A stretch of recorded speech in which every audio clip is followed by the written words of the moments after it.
Jameson, please repeat last.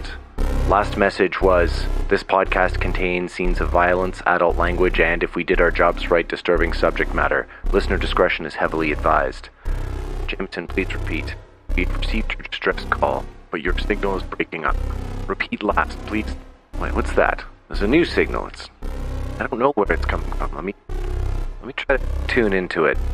Are you tired of the mundane, seeking a career that transcends the boundaries of reality itself? Look no further than the call center of Cthulhu, the premier destination for those brave enough to face the unknown. Join us and unlock your potential in a world where every day is an adventure filled with eldritch mysteries and cosmic intrigue. At the call center of Cthulhu, we are always on the lookout for brave souls willing to brave the unknown. Are you skilled in the art of communication? Become a customer service specialist, where you'll provide assistance to both mortal and otherworldly clients with their arcane inquiries and mystical mishaps. Prefer to delve into the secrets of the past? Join our artifact analyst team, where you'll identify and decipher the properties of ancient relics, unraveling the mysteries of the cosmos one artifact at a time. Or perhaps you have a knack for diplomacy. Become an interdimensional relations liaison, forging diplomatic relations with beings from across the multiverse. Behind the scenes, our Inhuman Resources Department ensures that our diverse workforce of mortals, immortals, and eldritch abominations is well cared for and equipped to handle the challenges of the job. At the call center of Cthulhu, we offer competitive salaries, comprehensive training in eldritch lore, and access to our extensive library of forbidden knowledge. But beware, the dangers are real. Health insurance does not cover injuries sustained in the line of eldritch duty, and employees may be required to sign non-disclosure agreements under penalty of cosmic retribution. If you're ready to embrace the unknown, explore the depths of the cosmos, and embark on a career that defies the boundary of reality itself, apply now and join the team at the call center of Cthulhu. Your cosmic adventure awaits. I have no idea what the fuck that just was.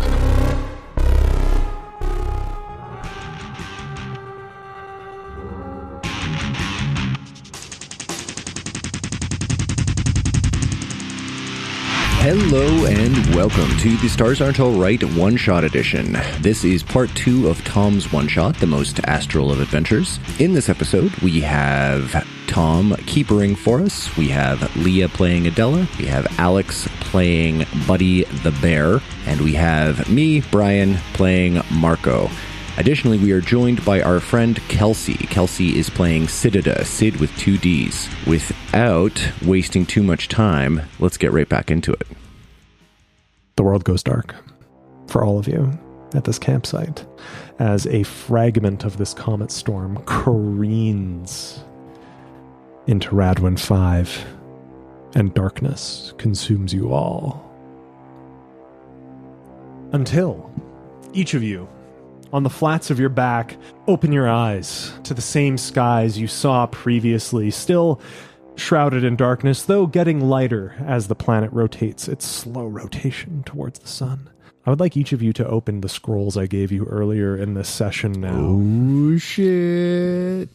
Keep them to yourselves. Okay. Did you write these? Yes. Could you translate your writing? Yeah. I'm pretty sure is that a G? Or is it? Yes. Okay. Yeah. Okay. That's all I need. If it looks like an S, took like a really bad fall. It's a G. All right. I was educated in the age where they were like, cursive is great, but also... Tom, I was able to read your whole message just fine, so... Hell yeah. Someone got the best You know what? one. I knew you would, too. I'm not reading this because I can't fit it into Buddy's theme song. Okay. As long as you caught the gist of it. All right. Our cast has had the chance to read this piece of information. You all see the sun rising as the planet rotates. Eyes wide, again, restating on the flats of your backs. There is a ringing in your ears. And where the campsite used to be atop this hill, instead is this beautiful missing crater that seemed to carve through the top of it. Some of you have been thrown quite a ways. Those of you who are setting up the camp in particular, I would like you all to take 2 points of damage. Everybody or just those setting up the camp? Those who are setting up the camp. And as you open your eyes to this world becoming birthed anew in light from the sun, so distant as it is, you can see all around you trees shrouded in mist, apart from those which are singed and still ever so slightly smoking. You look to the skies and the Jameson is gone, and the shuttle is gone, but something new is nearby, and you don't need to roll a spot hidden check to sight it. Waking from your unconscious states, you see a crate, a shockingly familiar crate, especially to you, buddy. So I see the crate where? It's near the groove carved in the top of this foothill where you were setting up camp. It seems to have been incredibly damaged and impacted very hard, but a part of its secure metal lining has burst open and there is nothing within it. Is it Buddy's crate? It is not Buddy's crate. Okay, so we all come too. You are all coming to. Oh. Oh my god. Oh my god. Margot? Ugh. What the fuck is going on? Oh, shit. Everyone sound off. We all good? I'm here. Buddy's A-okay. You said that myself and Sid got injured. You did. Thrown as the piece of this comet impacted the ground so near to you. Is Sid near me? Can I see Sid them? is near you, yes. And what do their injuries look like? It looks like they've just knocked their head on the ground. It was a near miss for each of you. Nothing crazy. A few abrasions. Some bruising. Adella's just like crying. All right, Sid. Huh? Sid, are you all right? Sid bolts Fuck. Sid bolts. Where are you bolting, Sid? down the hill. Wait, where did I land? You were thrown about 30 feet. So you would have been roughly the same distance down the hill as Marco, but in the opposite direction. Yeah, Sid just bolts and finds somewhere to hide. All right, it's easy enough to do. The trees here are massive. This is a pretty rich atmosphere, and you just basically breach the tree line and hide behind one of these massive evergreen trees. Marco's gonna stand up. Can Marco see Sid bolt, or if she's on the other side of the hill? It would be tough. Probably not. Probably not. No. Probably not. Okay. So, just gonna maybe hear some movement. Yeah. You would hear the crunch of footfalls across the gravelly surface of this foothill. If I look around, can I see Buddy? You can see Buddy. He's actually prone near you. Eyes still blinking wide to try and clear the sleep from... Marco is just gonna subtly turn his shoulders so that the shot... He's not pointing the shotgun at Buddy, but he's subtly turning his shoulders and rearranging his feet so that if he has to, he can assume a kind of firing position on the massive bear. Okay. So Buddy can't really see Sid that they're running away either, right? You wouldn't really be able to see it, no, Buddy. Though I will say, many of you, as you rise, realize that parts of your equipment are missing. You only have the ammo in the shotgun that was left to you. Your bandoliers have been stripped from you. Buddy, your hat, gone. Sid, you no longer have that pistol that you left with. Do I have my Magnum? That's your pistol you left with. What about my M16A2? If you deigned to pick it up on your run to the forest, you would have that. I sure didn't. I'm a dum-dum. Same with you. Your magazines, the extra ones that you're carrying in the component belt, gone, stripped away. But the pistol itself, still left, intact. Do I still have my the module You do? and the rations? Like everything else is there? The rations are gone. With that one nutrient healing, it's all gone. All gone. What about the stuff that was set up, like the camp supplies? It Gone? looks ransacked. Not impacted and thrown askew like the rest of things, but ransacked. Buddy is going to start just kind of ambling on all fours towards the container. And Buddy just starts humming to himself and goes...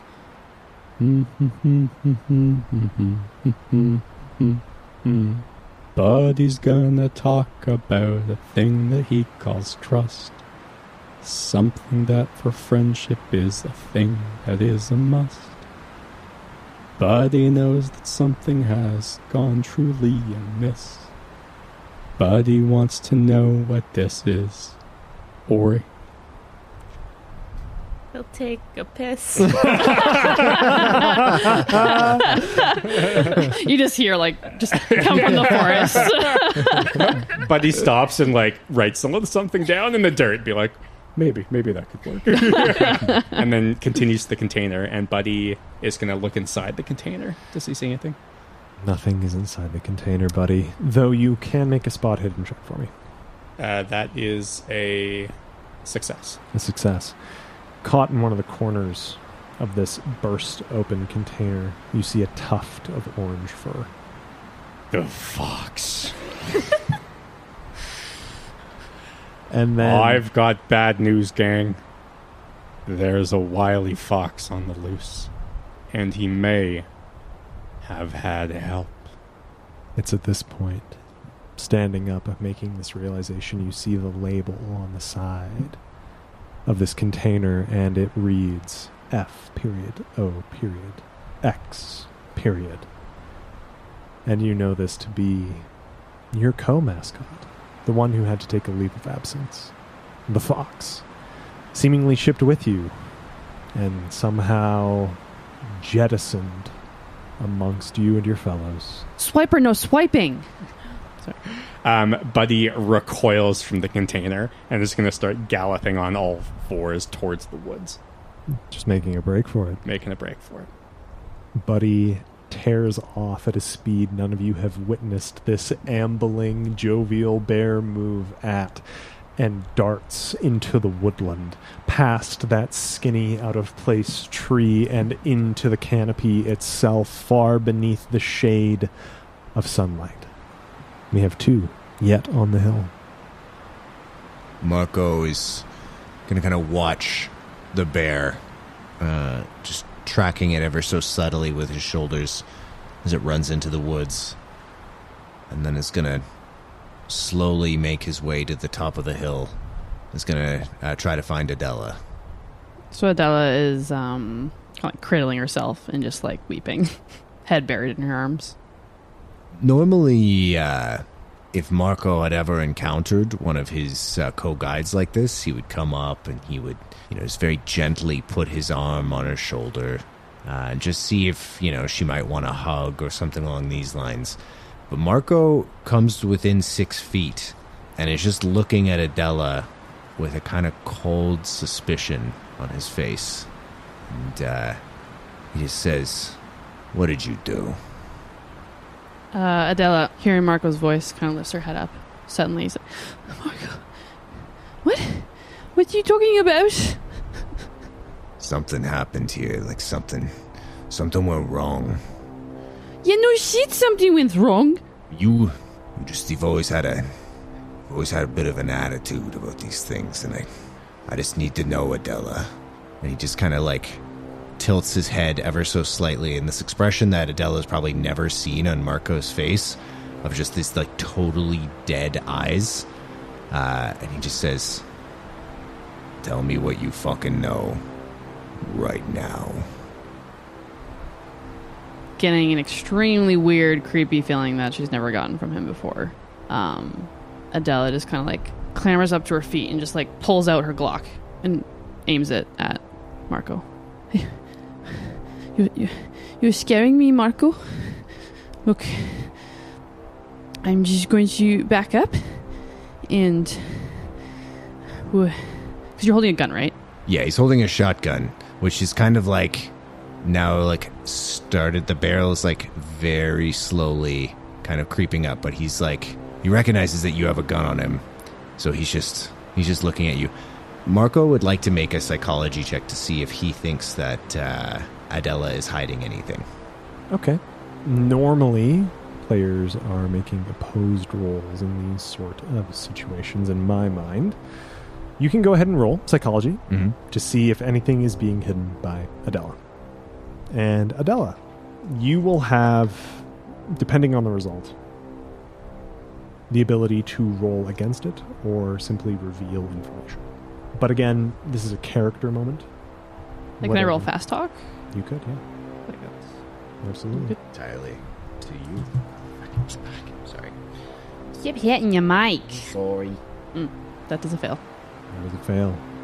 I got a success. You got a success, and you're trying to discern if Adella is hiding anything. Yeah, like if I can add something on the tail swing. If Of not, course. that's also totally fine. Sure. But yeah, just trying to figure out if Adella knew what was going on, or if Adella had like something to do with the disappearance of Citida. So, No, she doesn't appear to be hiding anything. She's just scared out of her mind. Okay. You see Marco kind of turn his head a little bit, and then a little bit of warmth creeps back to his features, and he slowly takes his hand away from the trigger of the shotgun. He just says, "Something's wrong here. Where's the kid?" And she lowers the Glock. Marco kills her. No, I was kidding. It was a ruse. No. I don't know. I woke up and I don't know. I don't know. I panicked. She starts like wiping like her face with tears and like flinches, realizing that she's like hurt. Marco is gonna step up now. Like, so all of Marco's first aid kit, all those supplies, those are all gone as well. they're all gone, yeah. Okay. If Marco just takes a look at her, you'd like to try to make a first aid check. Did you come closer to me? Marco would take a couple of steps close to you. He's approaching you now. Shaking up, I think Adella would just like stumble back a little bit. Adella, that's when a drop of blood from your brow hits your wrist that's holding the gun. Feeling a warm liquid on my arm. Yeah. Is it? She looks down and kind of just freezes. Marco stops in his tracks. Actually, okay. Adella's gonna roll. Yeah. For power. Bow big strong pouch. And I'm gonna say with. I mean, can you trust me that I can do advantage on this? Yes, Don't Okay, I can. do it. because there's a reason why for advantage. Yes. The reason is she wants to kill me. The reason is, once again, Leah's the bad guy. Okay. I got a hard success Wonderful. on that. So yeah, Adella freezes for a moment, and then she slowly looks up at you, and her arm comes down, and she wipes her arm on her back, and wipes all the blood off. Looks again, it's gone, and then looks at you. You got a nasty head wound there. Yes. Oh yeah. Okay. I can take. Oh shit. Fuck. Yeah, well, my shit's gone too, except for the gun. Okay. Can I form first aid on myself? What I want to do is try ripping some of my clothes. Sure, you do have your ultra premium chic jumpsuit you can rip up. Ultra premium. Cool. I'm gonna roll first aid. Now, buddy, are you just charging into the woodland? Buddy is booking into the woodland until he can find a cave or a hollow or a felled over tree or something where he can curl up. Wonderful. Okay, buddy. I'll get to you later. That's not He ominous. said So ominously. I spend 1 luck to get extreme success on my first aid. Wow. I would say with that and your keen ability to discern what is going on here, you gain 1 temporary hit point. That's an extreme success. Just gain 1 hit point. Eso es. Damn it, there's the Spanish again. Now, Sid, Yeah. you're just hiding in the trees.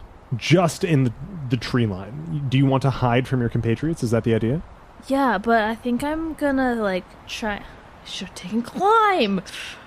I want to just kind of like get a little bit of a higher point of view and Make a climb just like look around, and I want to just get a layout of my surroundings. So you've entered the tree line. Yeah. You're hiding just behind a tree so you don't get seen from the people on the hill. Yeah. And you want to climb that tree. I'm not smart. Okay. Go ahead and roll a climb check for me. But they're honest. I just wanted to clarify. I got a 3. Big. Holy like a 3 shit. total? Did you roll? Holy. 3 total? I just rolled these 2, right? Yeah. Yeah. Yeah. Okay. 3. Yeah. You very successfully Wow. climbed the tree. Climb the shit out of Yeah, that that tree extra That climbed. tree is your bitch You've never now. climbed so well in your entire life. And you have a head wound. That's crazy. Oh, concussions make me a better climber. And I just want to kind of, like get a base of like what's around, and Sure. I'm looking at navigate specifically. Yeah, go ahead, actually. Wonderful opportunity to roll a navigate check. Go for it. Regular success. Regular success. With a regular success and your navigate check having climbed to the top of this canopy, you two, who are still on the hill and not charging headlong into the forest, can see the head of Sid pop through the canopy of the tree line and like a meerkat breaching the savannah just kind of surveil the lands around. With a successful navigate check, you, being keen of mind and an expert adventurer, can see the down line of the Jameson and the shuttle associated with it. The trees are burned in a certain pathway. And that pathway, to my knowledge, is headed South. East. North. West. Northeast. South by southwest. It is heading south. Hey. Hey. It is heading south. South takes you further into the darkness. But that is where the burning treetops get lower and lower and lower to the ground. And in fact, with that navigate check, you can see ever so slightly in the distance a plume of smoke rising over the canopy. That being said, the whole forest floor is currently layered with a thick sheet of mist as the sun begins to shed its rays across the land where you now reside. And from atop this treetop, you can see your two companions hashing it out on top of the hill. Seemingly, from your perspective, kind of chill-like. Put my head back down. All right. True meerkat. You two are close enough to the open crate that you see the faint green line around the base. Ever so circulating. Jameson? Hello, I'm Jameson, navigational pilot. The Jameson. Adella just like runs up the crate and just starts kicking it like, "You fucking idiot! You did your calculations wrong!" I feel no pain. You're kicking a box.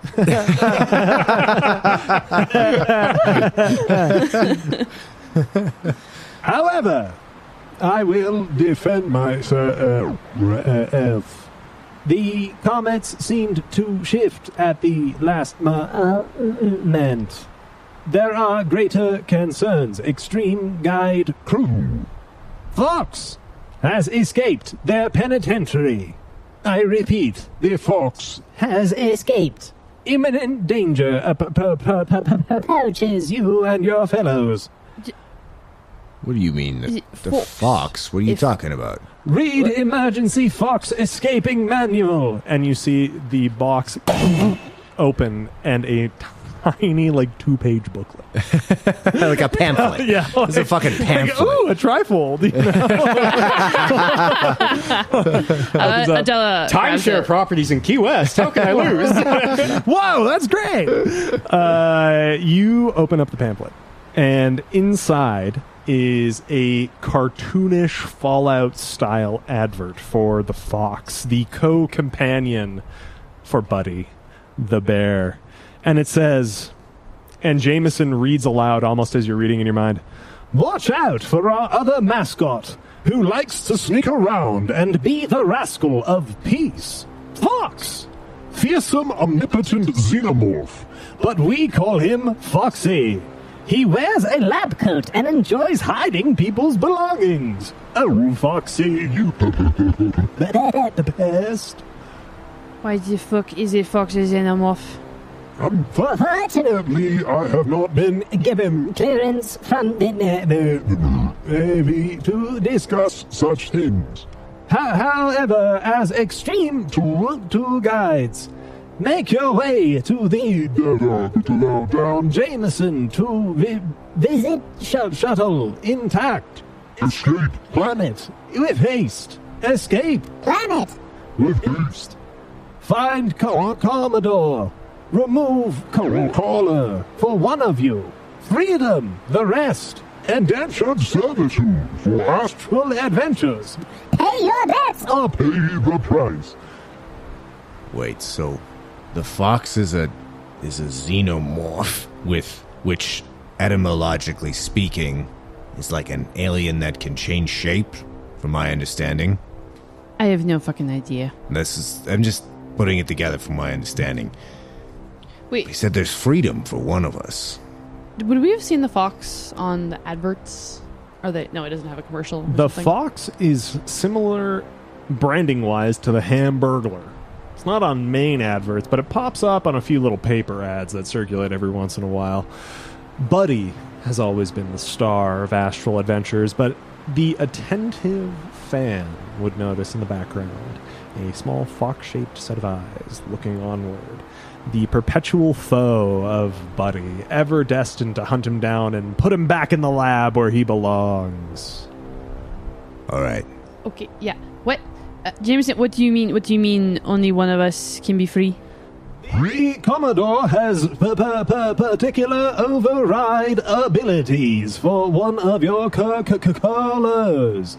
If you make it to me and find the Commodore, you may remove one of the aforementioned callers and be free. Why the fuck is this only one? What? Are you trying to get us to kill each other for storyline? Come on. It is to prevent the manufacturing of mercenary companies through Astral Adventures. The lawsuits would be absurd.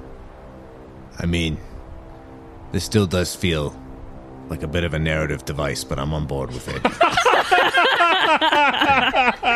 This is just good storytelling. Look, No, look. Marco. we need, regardless of what the situation is, we need to get off the fucking planet. Yes, okay. So I said we work together. Okay. Of course. Okay, and... when Wait, time- what were you going to say when you said look? Huh? I said look like, yeah, we should just get off the planet, but then, yeah, well, you should look together. Work together. I'm taking charge. Shut up. Okay. Just You're doing a great job. stop mansplaining. Yeah, touche.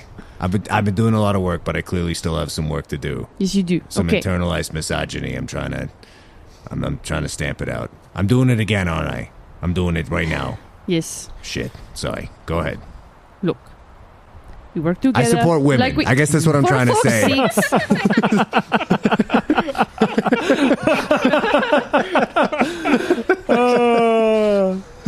At that point, I would like each of you to roll a sanity check, please. Buddy fails. Wonderful. Thank you, buddy. By how significant did you fail?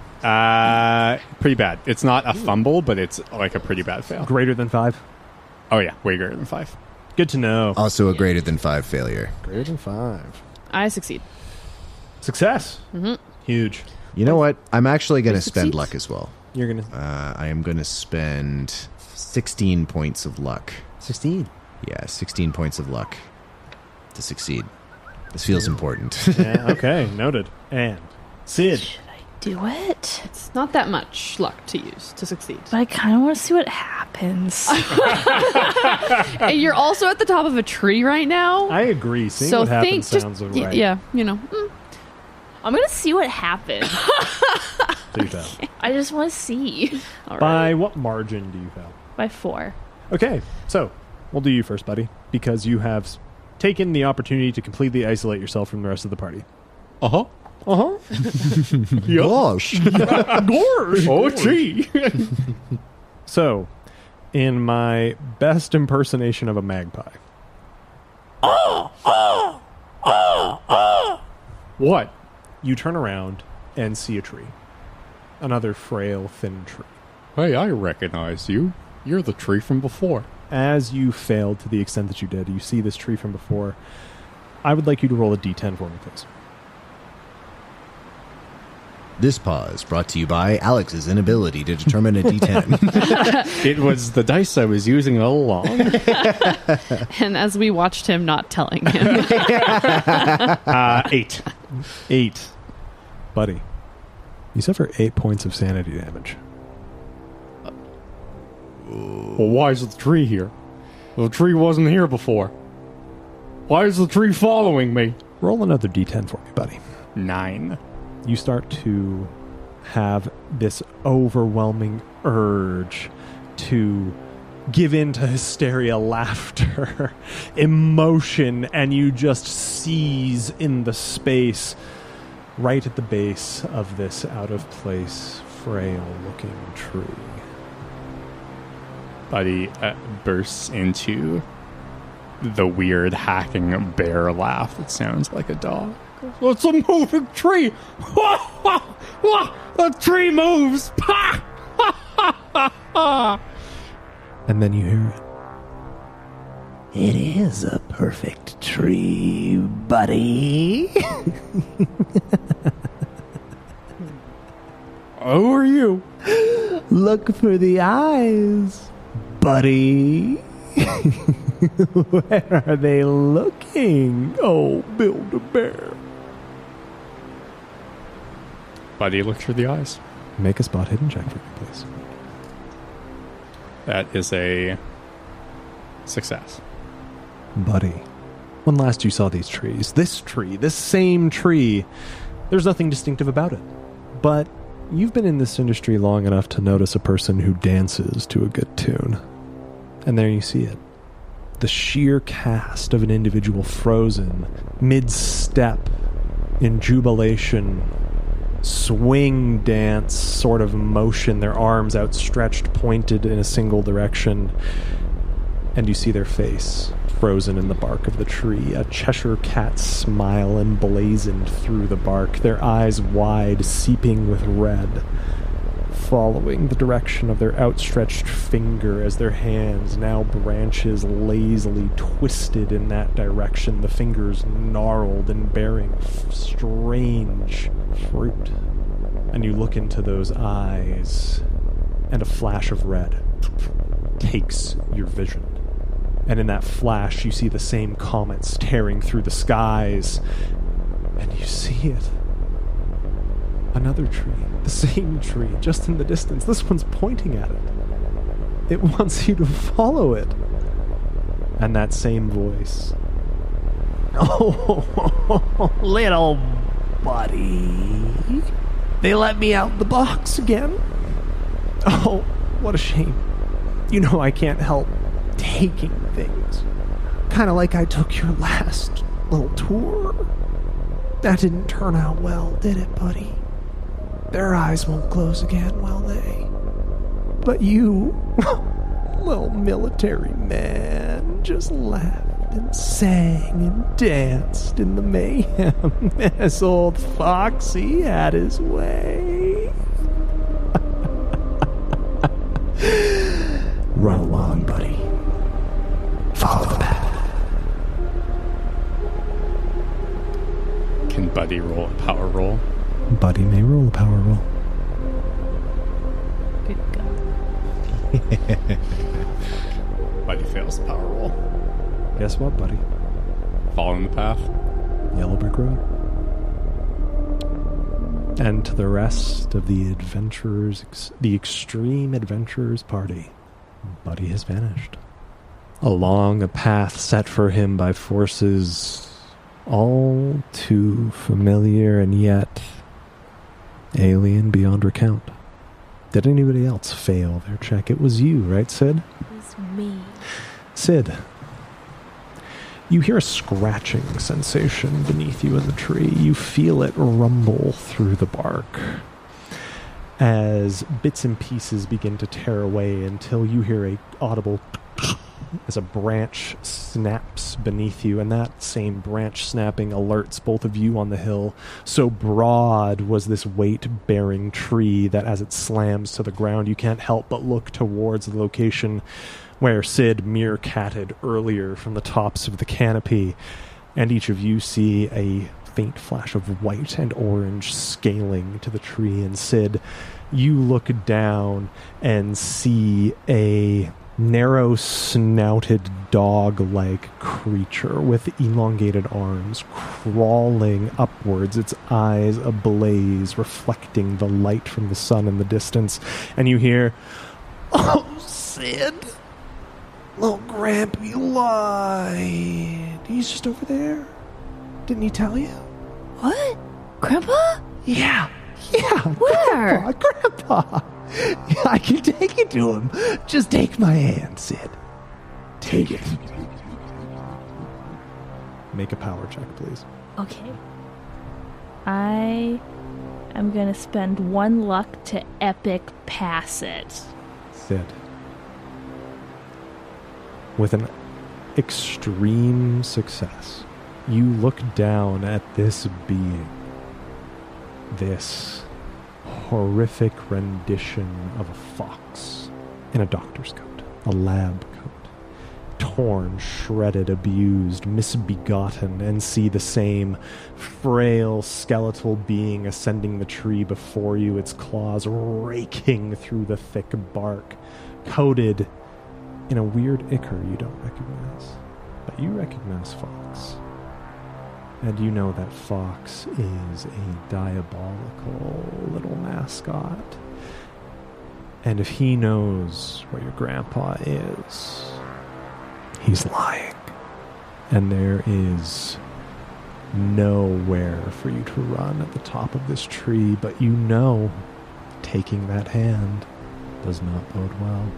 And yet Fox continues to climb towards you. What do you do? And you two, seeing this, what do you do? You said that we saw something crawling up the tree towards the kid, right? You did. All right. Marco's just going to be like, Sid!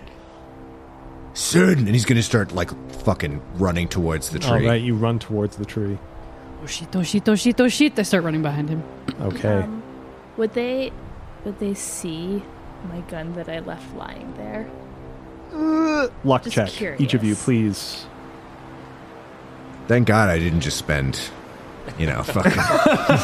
Man, I wonder what 16 that luck. feels like. Yeah. Oh, but I still succeed. Yeah, motherfucker. failure for me. Marco, as you're running along, you see an M16 just strewn upon the ground. Marco still has his shotgun. Yep. So Marco is, as he's running, he's just going to, point it out to Adella behind him. He's just going to kind of, I honestly indicate don't it. know what to do with that. Fucking grab it. Oh, okay. Okay, so Adela, you pick it up. Foxy is still climbing ever towards you, and now you see the strange elongated forearms of this fox-like creature pawing up the tree with every single mechanical move it makes. Its jowls widen, exposing pearlescent fangs browned at the base, gums rotted and worn, and you see the faint glint of metal between them, its eyes still blazing from the reflection of the sun casted now upon you. Don't worry, Sid. Everything's fine. I'm just going to take you to your grandpa. An old friend, Sid. An old friend. I think I want to attempt to... I just want to, try and charm him. Let me get this straight. Yeah. You see a horrific apparition crawling up to you, promising to take to your dead grandpa, and your first reaction is like, I could tap that. Okay, Sid. I can fix him. I'm sorry, Alex. A giant maggot with spider-like fingers starts crawling towards you, and you're like, Kathy! This is the worst bachelorette ever! Okay. Is that what Sorry, charm Kels. is? Is charm... Look, go ahead and roll charm. I'm just going to roll charm. Go ahead and do it. I dare you. Do it. I double dog Just dare Oh, you. I Swiper, no did an swiping. epic fail of that, though. How epic are we talking? Not that epic. I rolled an 81 and my charm is 60. So you failed the charm. Yeah, I just smile. What do you say to charm? You just smile? My dude! You gotta go somewhere else. I'm busy. I'm navigating right now. Oh, come on. That's a bonus dice for sure. In this moment, you don't even realize how the world is warping around you, considering how your mind has bent since the impact of that comet. You kind of lackadaisically roll your neck and eyes. I'm navigating right now. And by the time you look back down, the snout of the fox is in your face. Its warm breath Bye-bye, everybody. catching your cheeks and your lips, condensing against you, and you see the saliva forming at their jowls. I know. I'm here to help. I'm with Astral Adventures, too, Sid. I was designed to help. All right, so then you totally know that I'm the team lead and you gotta listen to me. Oh, Sid. There are no team leads anymore. Everyone leads now. But if you're gonna help, then I wanna be the leader. You want to lead? Show me the way down. Can you go down And first? they You're in the way. grab your leg and Oh, dislodge cruds. you from the top of the tree. Make a strength check for me, please. I'm not good at those ones. You two are still running in and would see this happening at the top of the tree. Sid! I passed. Okay, A regular pass. If you're saying that I can see this, you can. am I, and I can see this creature, like this is not an apparition in Sid's mind, like I'm noticing this. This is Foxy. Am I in like close enough to like maybe fucking try to take a pot shot? They're pretty close together though. You can take a shot with your shotgun if you like. Did you check your ammo to see what type it was? I didn't. So honestly, if this is a scatter gun and they're that fucking close together, there's absolutely no way I'm gonna fucking take You that level your shot. 12 gauge. You think about it for a moment as you watch this almost grotesquely elongated form of the fox reach out and grab the thin calf of Sid before wrenching them free. This was an extreme success for the fox. Shit. Sid, you are thrown from the tree. Goodbye, everybody. However, there are many branches for you to hit on the way down. Roll a luck check for me. Marco catcher. I succeeded. Hey, I succeeded! All right, extreme hard, just normal success. I got a 15 and my luck is 47. That sounds like a hard success to me. In fact, that is an extreme success. Because, wait, no, 47 Yeah, divided no, into 2. no, No, it's a hard it's not success. Yeah. Hard success. With that in mind, you will suffer only a single point of damage as you are tossed into the canopy of another evergreen coniferous tree and are simply almost guided down, only branches nicking you on the way. And then the fox is alone at the top of the tree.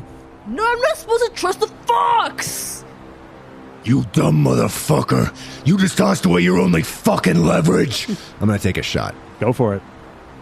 That is a regular success.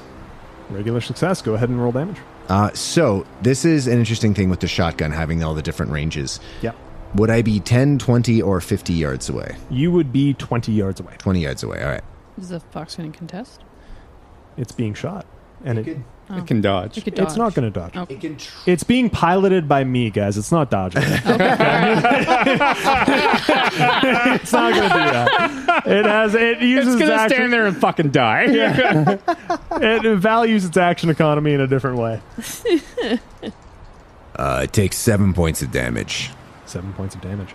As the shot fires, you realize you are shooting buckshot.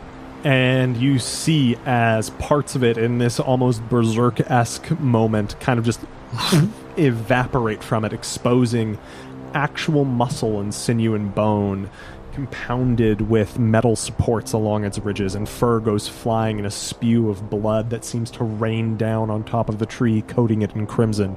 You yourself, Sid, get sprayed by the viscera of the fox as this shotgun shell impacts it. And then you shot it. And so the fox is going to divert its entire attention upon you.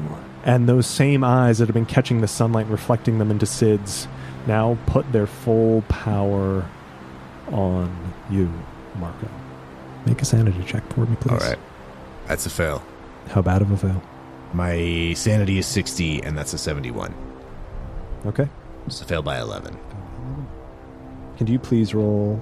First of all, you suffer 3 points of sanity damage. All right. And please roll a d10 for me. That's a 4. It's a 4. You look around you. You look at the fox. You see Sid tumbling through the branches of the trees, and right beside you is Adella. None of them can be trusted. They've been watching you this whole time. They're all complicit. And the fox leaps into the canopy, leaving a trail of blood in its wake, again spraying across the trees. Adella, you see the blood now coating the evergreen before you. You see Sid hit the ground, surprisingly, almost entirely unharmed, but with a spray of blood across their face. And Marco is frozen, tracking all of you. I'm still young enough that I don't fall that hard. I get back up every time.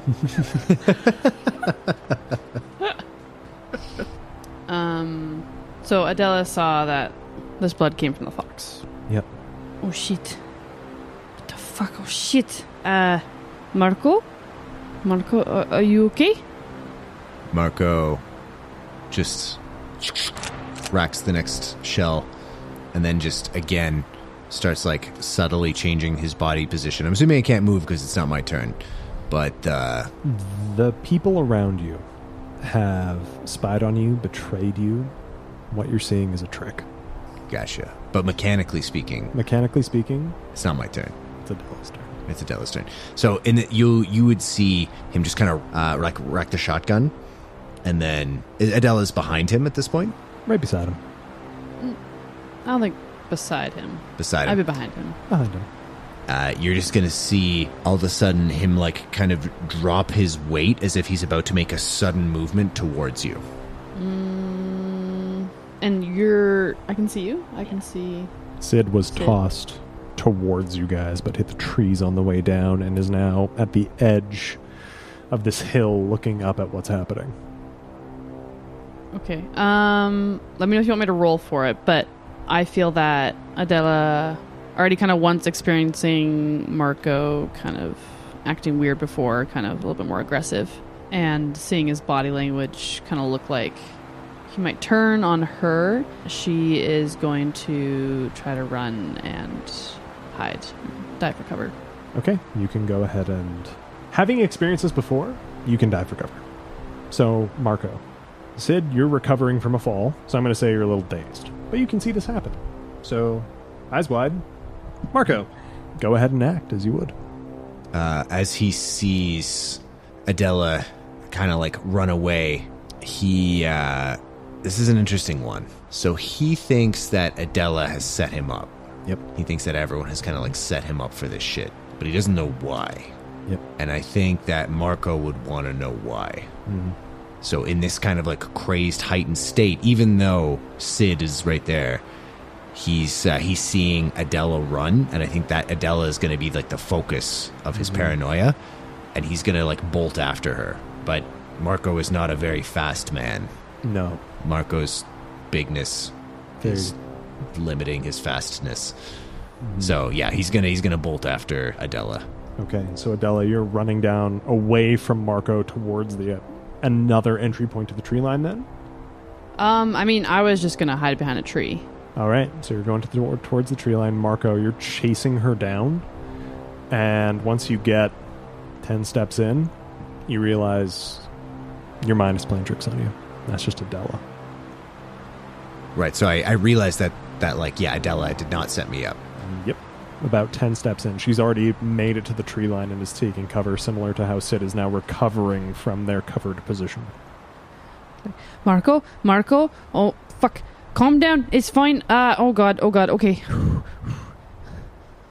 He's just gonna look at the shotgun in his hands. Now this is like the second time, basically, this kind of loaded gun, and there's this memory of outside a heist on Nakasta Station. I thought you were about to say high school. Yeah, memory of high school. Traumatized us all. It's a Canadian. And we'll cut back to Buddy singing.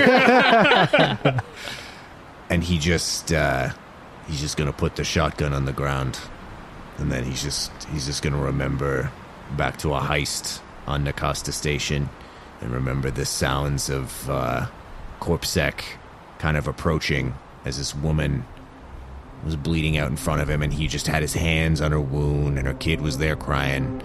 And then when in his memory, it's gonna change to Adella, and that's bad. But then it's gonna change to Sid, and that's even worse. Yeah, because fuck you, Adella. That's why. And then he's just going to leave the shotgun on the ground, and he's going to slowly walk towards Sid, taking a wide berth around the other firearm. Okay. Sid, you see this all happen, but your mind is still racing as you decided insanity was the best choice. I've never played before. So, through the trees, you hear a voice. Hey, look at you, an extreme adventurer. I'm so proud. Thanks, Grandpa. Wow. What are you doing here? This place sucks.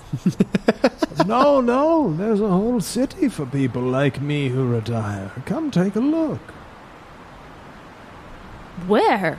This is trees, my dude. You just gotta go further into the forest. Don't worry, have I ever led you astray before? Yeah, a lot. You did a lot of, tough love. I mean, the tough love had a purpose, though, right? I didn't enjoy learning how to swim, Grandpa. We all learn in different ways, and you were not a fast learner, so I took action. But that's a little rude. Well, rude to some, ingenious to others, you know.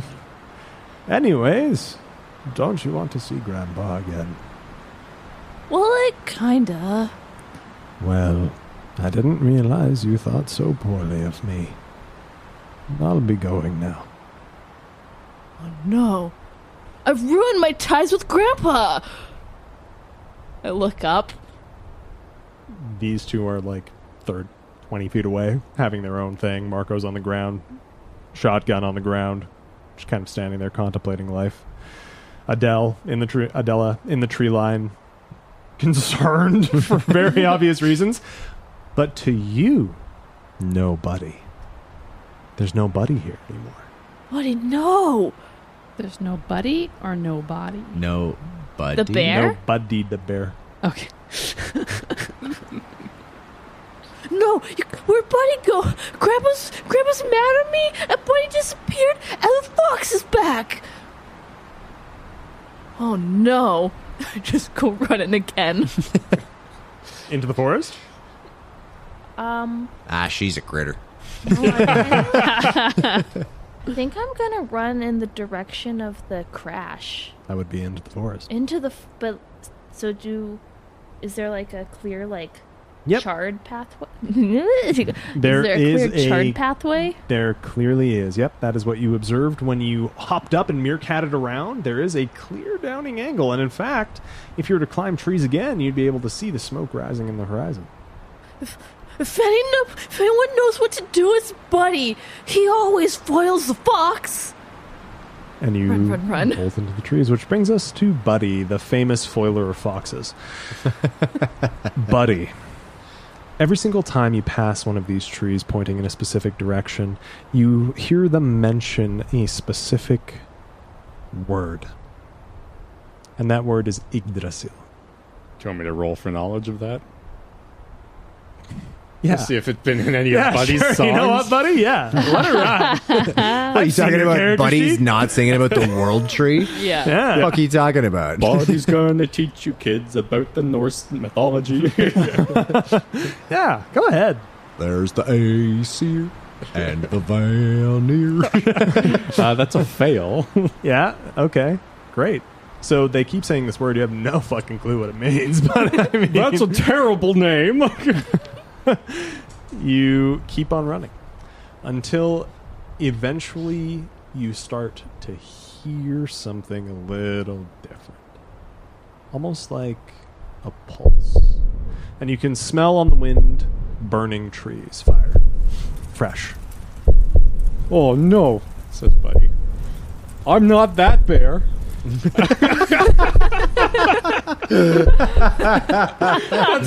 not the type of bear I am. I have no response to that. Yeah, you don't know how to fight forest fires. It's because it's us. It's only you. Yeah, only you. Forest The bears fires. can't do it. Yeah. They don't have thumbs, dude. Buddy, make a spot hidden check for me. That's a extreme success. Buddy, through the undergrowth, through the unbelievable, unstoppable growth of life in this, under this canopy, you see something that is very clearly perpendicular. Nature does not grow in 90-degree angles. And you approach this object, and you clear it away. And you see an old steel sign. A sign, no less, like the ones you would see on inhabited planets. And it reads, Settlement of New Carson. New Carson? New Carson. Oh, gee. And What that's- happened to the old Carson? And that sound becomes more recognizable, more rhythmic, and you realize it is a mirror of the heartbeat within your chest. But your naturally attuned animalistic characteristics feel it pulsating through the ground. Can Buddy try to regain his composure now that he's been running for a while? Sure thing, buddy. I'll roll power again. Please do. Buddy's going to spend 5 luck to make that a success. All right, buddy. You settle down and you look towards this gathering of woodland.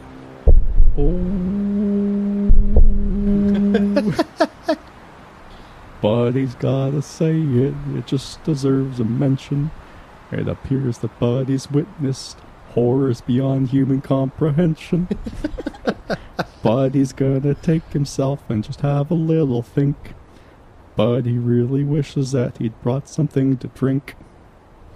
And then Buddy just kind of like nestles into the ground a little bit and lays low with his head between his paws. Sure, buddy. Absolutely. The rest of you. Sid, you have elected to further book it into the trees. Can I maybe do something? Yeah, while of course. that's maybe happening? Yes. I'm going to veto that. Sorry, actually. Brian can shut up now. You may, of course. Wait, Buddy has more singing to do.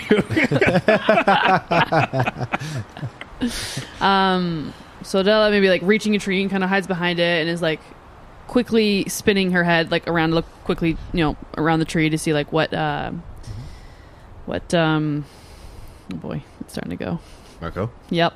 I almost said Bronco. Hold on. Built for duff. I answered the Bronco. Marco, and then seeing really quick, doing a double take that like he has put his gun down and he has walked away. Would I also maybe be able to see Sid like starting to sprint off? Yeah, you would see the beginnings of Sid charging further into the woodland.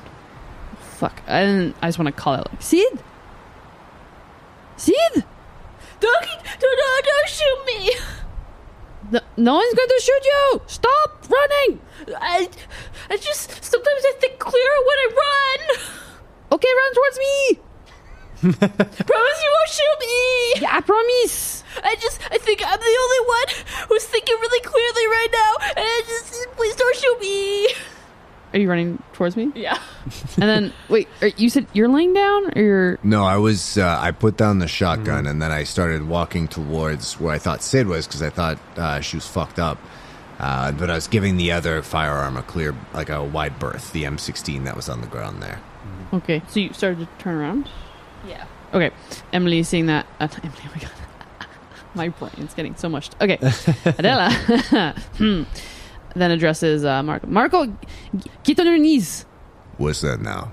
You're freaking me out, okay? Just do me a favor and get on your knees. May I voluntarily make a power check? Yep. Okay.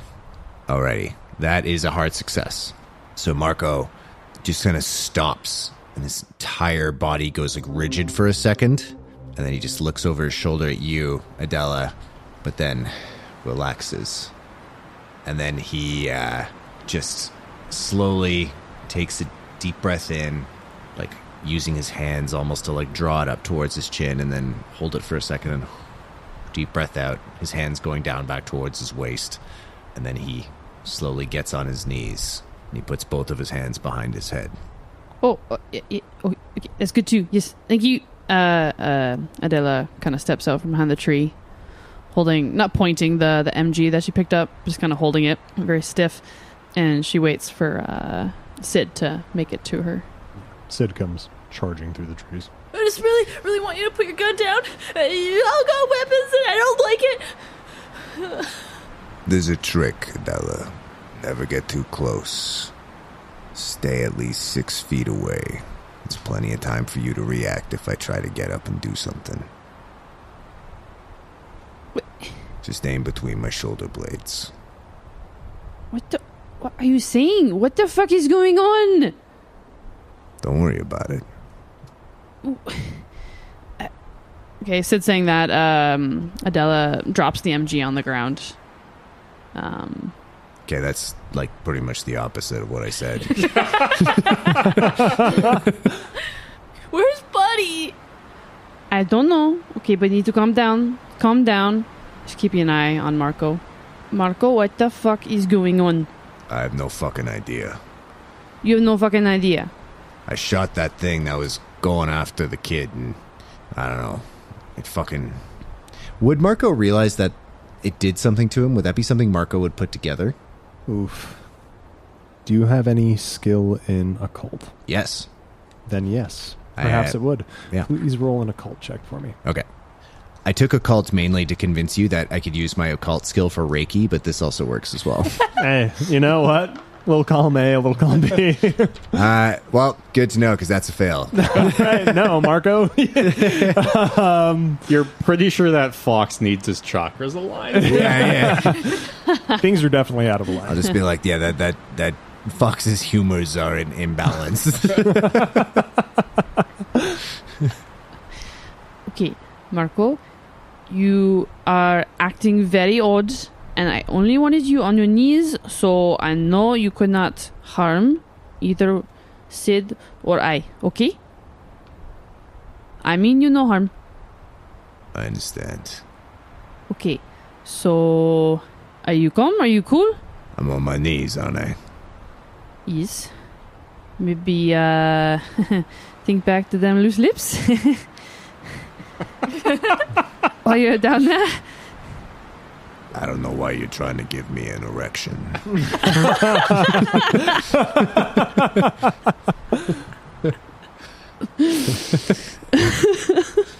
Marco seems like he's just kneeling there. He's facing away from you. He's kind of like looking back over his shoulder. Marco is 37, so he can only look over his shoulder for so long before his neck starts to seize up. Real. But he's looking back over at you, but he doesn't really seem like he's, being very aggressive at the moment. Like he seems to have kind of like acquiesced. He's put the gun down. He stepped away from it. Okay. Okay. Sid, you can have your MG back. Do you trust me to hold it? Why the fuck would you say something like that? I don't know. I'm not very good at it. Oh my god. You're doing great, kiddo.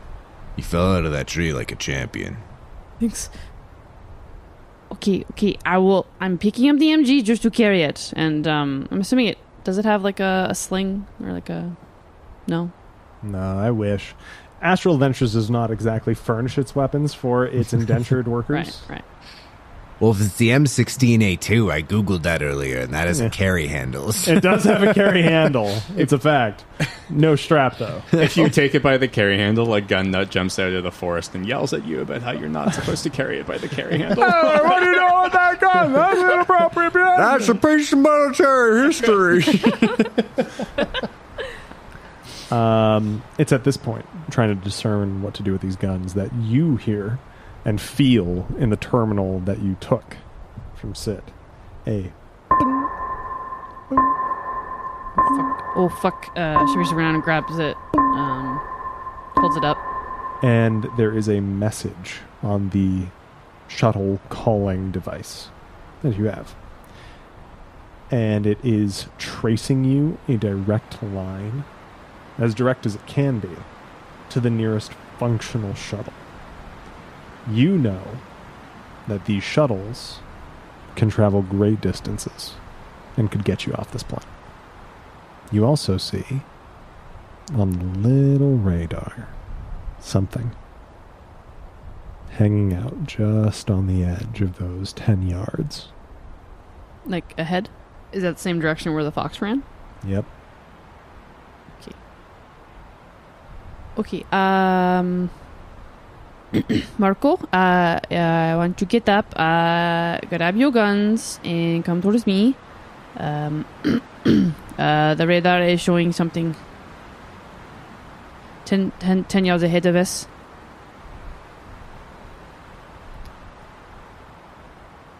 Marco, he gets up, and then he looks at the gun, and he looks at his coworkers, and I feel like I don't know if Marco is going to pick up the gun again. There's been now twice that he's almost shot Adella. Highs or lows? Lows. He looks at the gun, and then he looks at you, Adella, and he looks at you, Sid, and he just cracks his knuckles.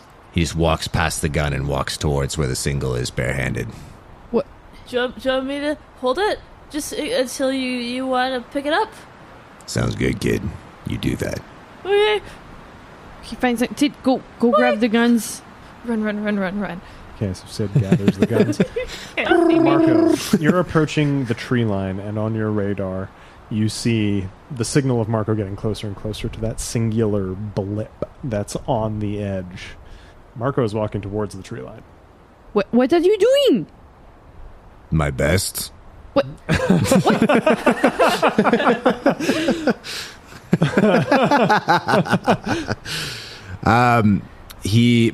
Marco is just shuffling along. He's gonna kind of like pick his hands up like he's ready to throw fisticuffs. Mm-hmm.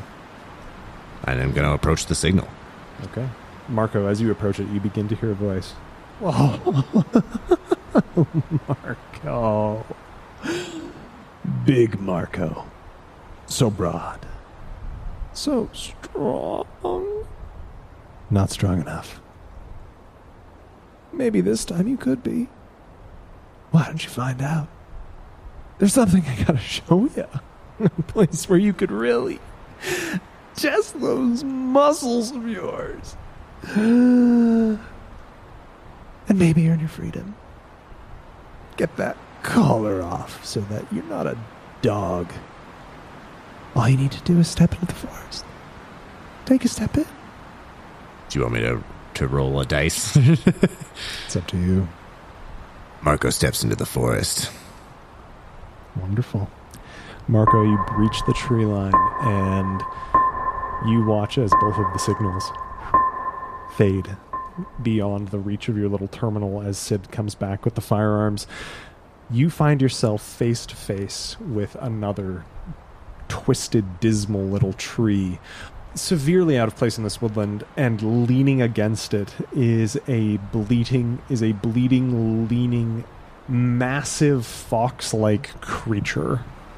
wearing a lab coat, and you see it has a side satchel attached to it, almost like a carrying case, and you see budding from it the bandoliers of shotgun ammo that you had. And they're leaning against this tree. The paw-like hand, though twisted and warped to have an opposable thumb, is grasping into it and digging its claws into it, and you see its blood dripping down it, but not going past a certain point. And the blood seems to pool upwards towards a certain point at the tree, where one of its larger branches is angled in a specific direction, and you see distinctly emblazoned into it a crimson eye of bodily fluid. Please make a sanity check for me. That is a success. Success. All you see is this fucking fox, and it seems to be hurt bad. I'm gonna pop your head like a fucking grape, and I'm gonna charge at it. All right. Let's do it. What is your dexterity? 65. 65? You get to go first. Yay! Can I reach it? Oh, yeah. Hell With yeah. your movement, for sure. It lets you get very close. I'm gonna make a fighting brawl check, and basically Marco is just gonna try to like power in on this thing and then grab its head and just smash it against the trunk of the tree until it's not a problem anymore. Sure. All right. Go, Marco, go. I'm gonna spend 2 luck to make that a regular success. All right, I'm going to try and dodge. I do not succeed on my dodge.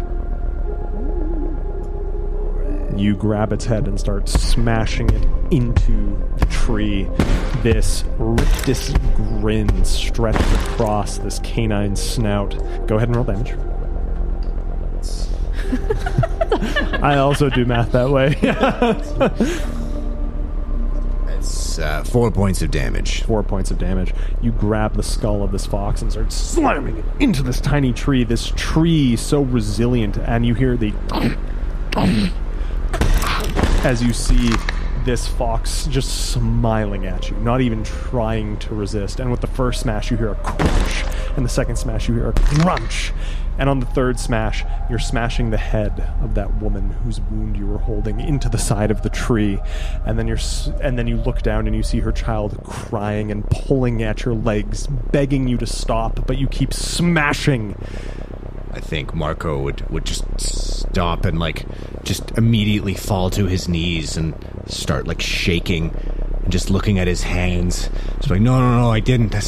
No, I saved you. I stopped it. It's not what I did. That's not what I fucking did. Your whole life led to that, Big Marco.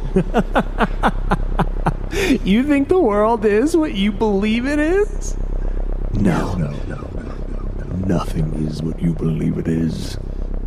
Look at me! Marco just... You look up and you see the fox, its face half concaved from the damage you did against the tree. I was never born to be this. You? Oh, that child was never born to witness that. Find Yggdrasil. Gain peace. Oh, and this is to remember me by. And it just drags its claws across your face. And your one eye gets punctured ever so slightly. Until your eye too, like the one you saw in the tree, begins to bleed. Marco is going to look up at the tree. The branch is pointing in a direction, right? Yep. I'm following the tree. All right. Marco, what are you doing? You would hear Marco howl in fear, in pain from the tree line. Okay, this is too much. Okay. He made a decision, said we need to go this way. What? Wait, Marco's right there. Can we see Marco? 2 points of damage. 2 points of damage. I'm assuming we can't see him. No, he walked into the tree line. Yeah. Well, he's our buddy. What? No. Okay, look. He's going crazy, okay? No, we need to get out of here. We need to try to go find help or something. Something that can help us get off this ship. But nobody lives here. Well, the fox actually told me that there's a whole city here. What? You know the fox? The fox and Buddy? Buddy's nemesis?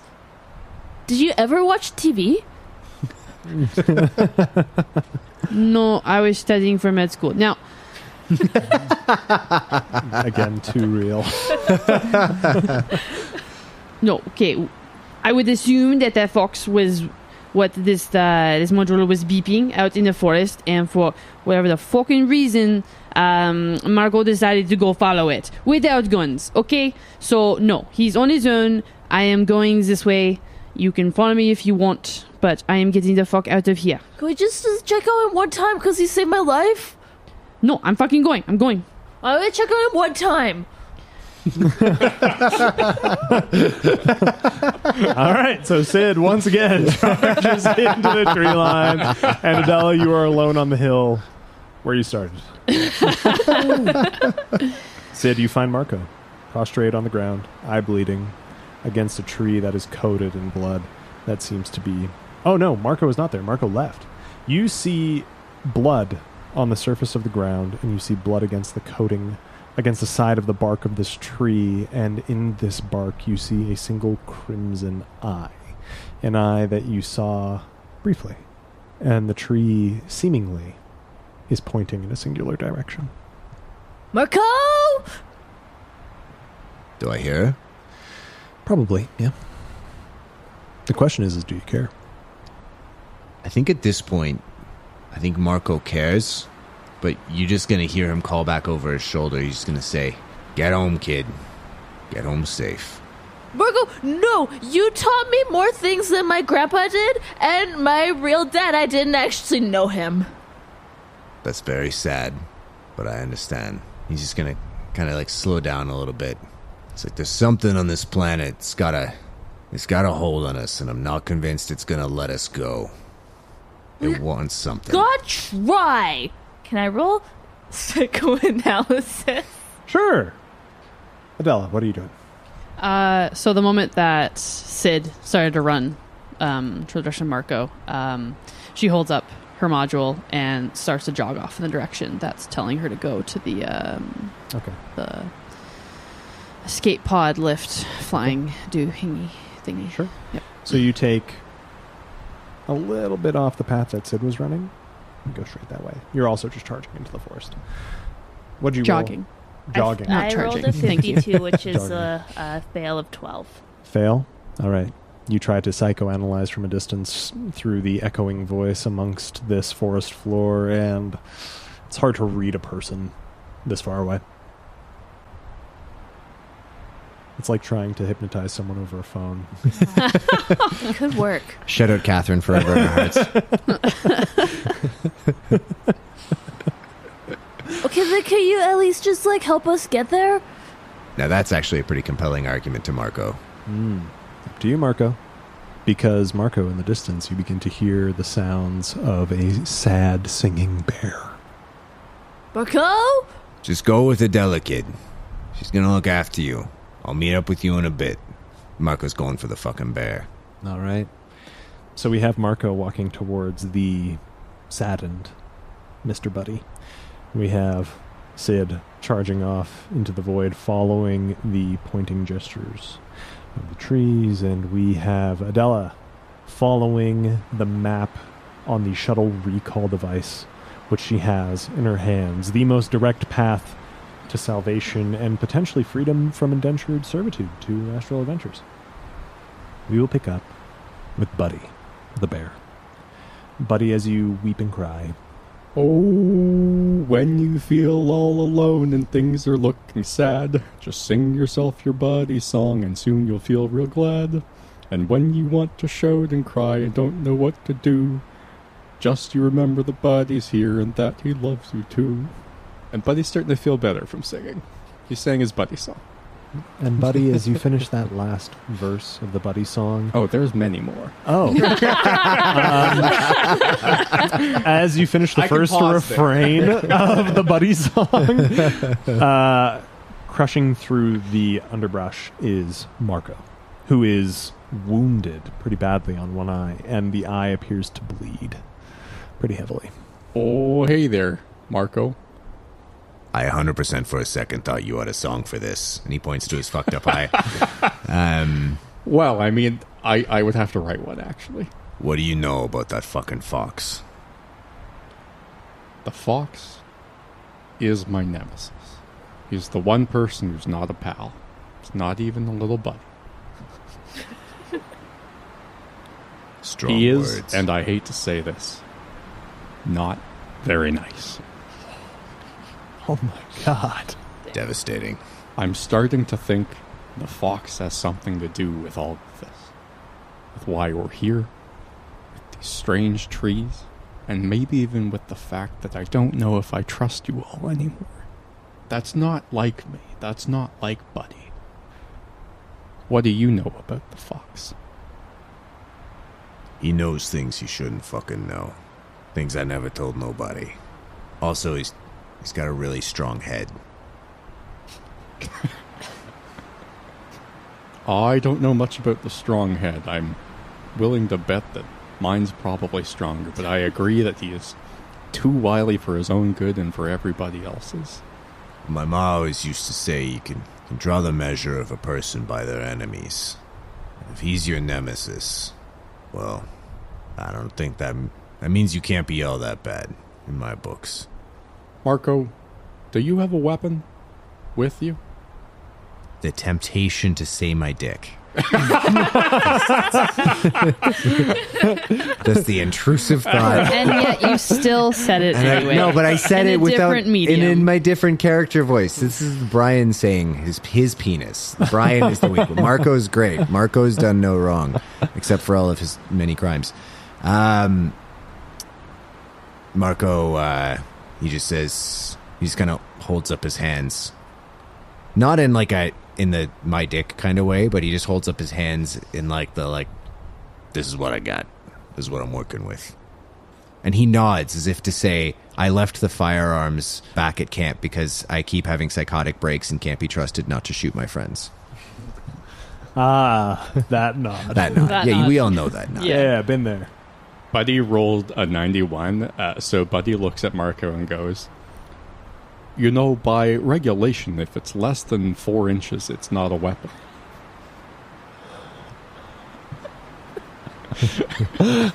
How much sanity damage did Marco take? Yeah, it's at least one. I'll take a point of sanity. It's gotta be one. It's at this point that through the brush, Sid emerges carrying, laden with firearms. Whoa, there, sport. Oh, there, pal. Oh, I thought we were going to sing. Well, I tell you what, let's figure out why you have that many firearms, and then maybe we'll do a little ditty, okay? Okay. So, why do you have so many firearms?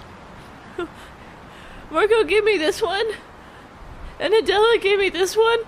And I just have them. Okay, well, Buddy's glad to hear that everybody's been sharing, but maybe you don't need all of those. Maybe it's time to share some back. Okay, well, you don't have thumbs. Yeah, no, Buddy's not gonna take one of them, though. Okay? Oh, Marco, you want the guts? Marco is looking very suspiciously at Sid. Marco doesn't want the guns. I mean, Marco already has 2 guns. They're his Yeah. strong arms. No. Marco is going to slowly step forward, and he's actually gonna maybe take the M16, regardless of like any kind of paranoia that's entering his head right now. There's just something in him that just can't not trust Sid. Promise you won't shoot me or anyone of our friends. I mean, I won't shoot you unless you need shooting. Can you promise me that you'll shoot me if I need shooting?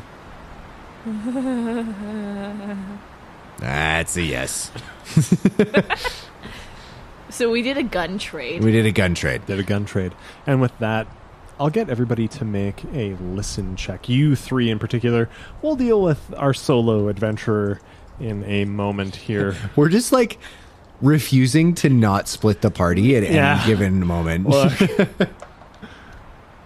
So Buddy succeeds. Buddy! Big nope over there. Big nope from Marco. I hear my tears in my ears.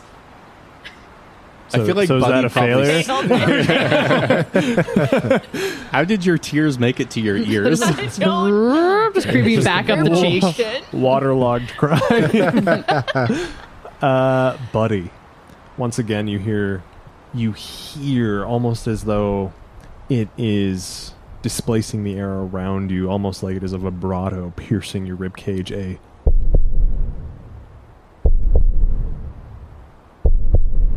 Of a heartbeat further into New Carson, which you two would notice for the first time, having reconciled the fact that you found Buddy. Hooray! And you have guns, and everyone but Adella is here. You see the unveiled signage for New Carson on this previously unexplored world.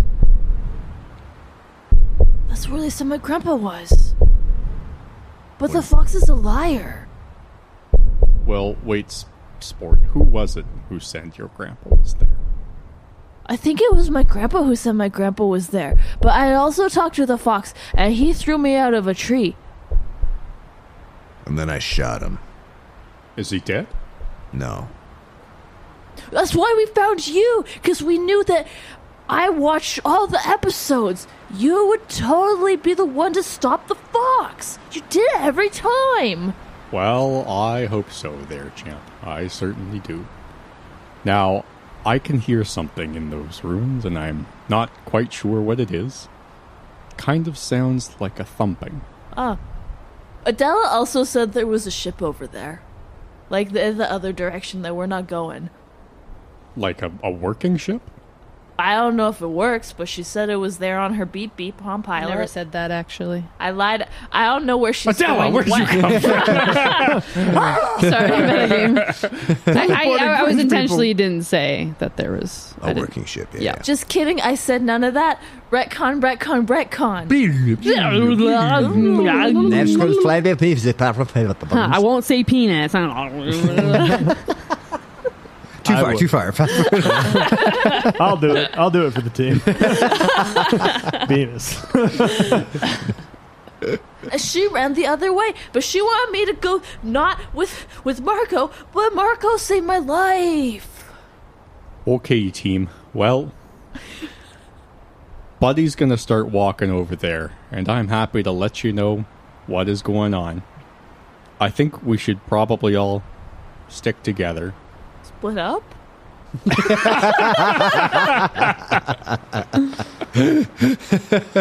Tom just like rested his head in his hands in a feeling I am so familiar with. And that is where we'll flash cut to Adella, who has opted to venture alone on a more direct path to potential salvation. However, this does place you alone in a previously unexplored forest, by all accounts.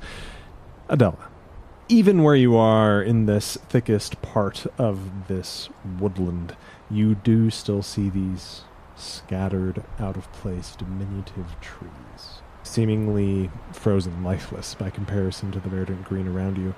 Can I roll for science? Please do. I'm majoring in biology. Biology would even be better. That's what it says. Biology would be even better.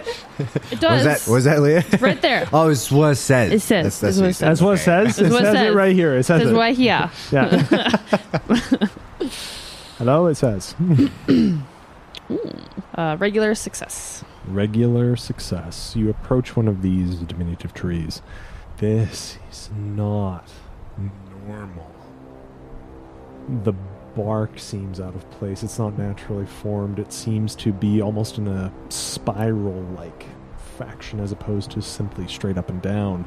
There's no clear lines to it. Everything seems twisted and mangled, and as you survey it, you start to make out very humanoid features on this tree. Almost as though you're observing an individual frozen in time mid-dance by arboreal overgrowth.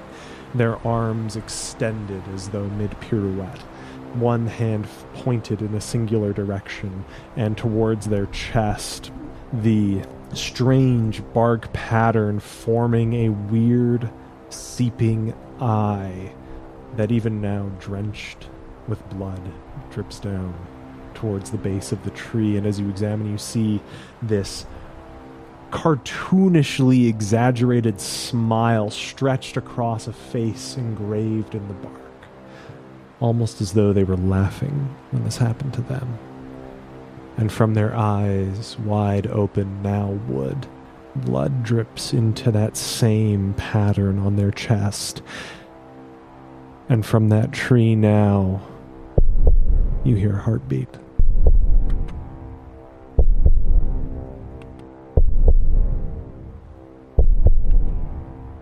Please make a sanity check. Well, Mm-hmm. no. That's what you get for doing fucking science, trying to be smart and shit. Trying to be smart. Very smart. So, with a 4, you become elated and hallucinatory, jovial in your state. And you begin to hear a sound. Eyes watering as they are from your jubilation, clouded your vision becomes, you hear boop, boop, boop, boop. And as you open your eyes, you're in an operating room. And on the table before you is a patient in dire need of a C-section. Scalpel in your hands, steady as a rock, focused, practiced, determined. And then you make that first incision, and the world explodes into kaleidoscopic colors, overwhelming your senses. Oh, the sight of it, the smell. Imagine what it tastes like. Oh, it ripples through your being. Babajic. Yeah, Baba. If there was ever a moment that encapsulated the stars all right, it is that one. Like, it's just like this like beautiful, terrifying description of like a psychotic break, and then baby talk. Ba, ba, ba, ba. Supposed to be French, god damn it. Same. Same. Yeah, same. Please do. I think the worst thing that happens here is you eat the placenta and you have to become a Scientologist. A fate worse than death. Tom Cruise appears. Do a stunt with me. I'm going to spend 2 luck to succeed that power check. Wonderful. Your heart.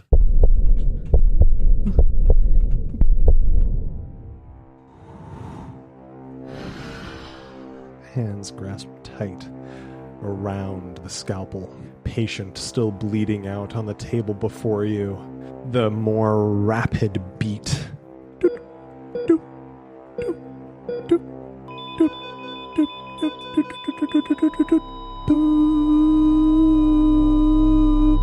Levels out, but you hold firm as the blood pools over your scrubs, down beneath your feet, and a voice whispers in your ear, "What's wrong with it?"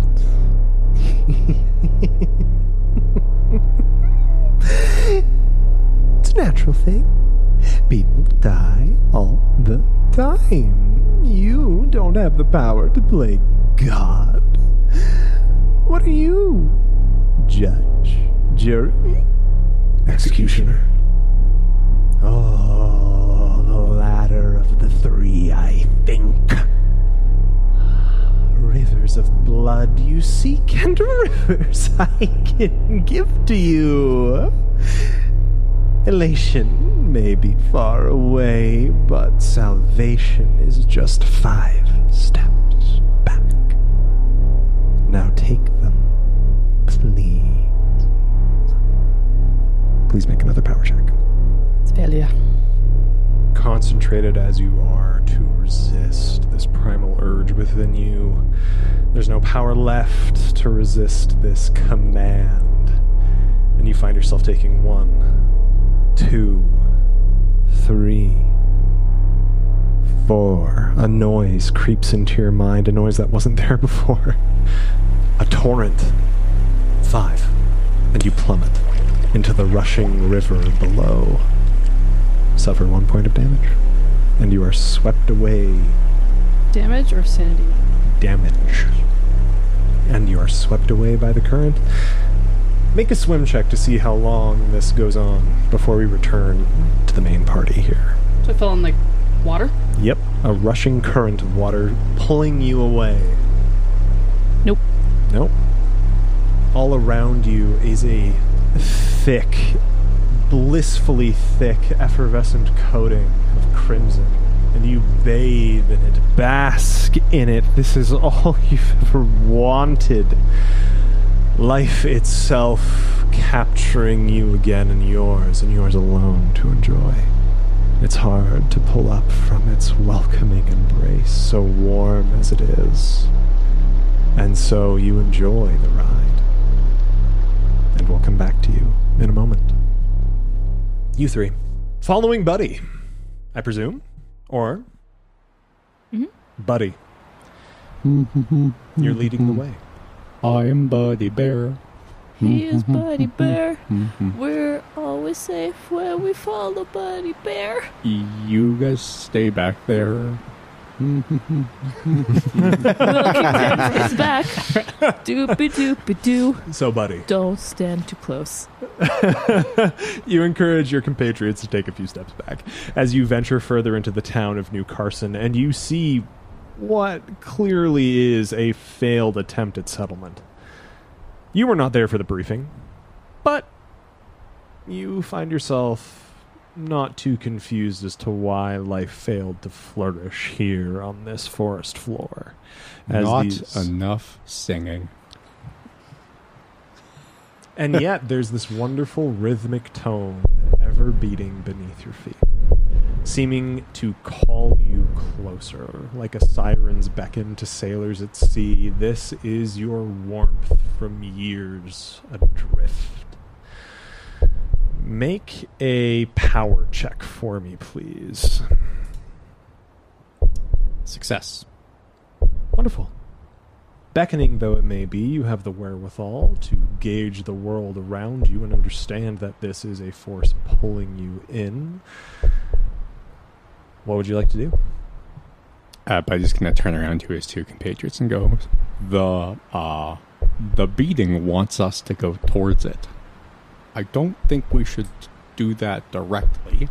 I think we should go around and examine what is going on. I propose that Buddy goes left and one of you goes center and the other one goes right. And then we all check out the source of the beating from several different vantage points. So we split up. But we, remain within sight of each other. We can nod at each other if we have anything to say. It's true. It's a very complex gesture. You can communicate a lot. And bird call. That one I'm less good at. I'm more of a nod guy. Buddy can only do a chicken. What does this sound like? Cock-a-doodle-doo. That's a rooster, Buddy. Oh. I've never seen a bird in my life. We can all make cock-a-doodle-doos. Cock-a-doodle-doo will do. Okay, one cock-a-doodle-doo for I see it. 2 cock-a-doodle-doos for go towards it. And 3 cock-a-doodle-doos means meet back here. And can we say cock-a-doodle-don't means get the fuck out? That's a good idea. That honestly tracks. I'm on board. I'm going to take the middle. Buddy's going left. I guess I don't have a choice. You always have a choice, friend. Oh, I choose right. Amazing. All right. So you split up a trident approach to investigating this beating sound within the township.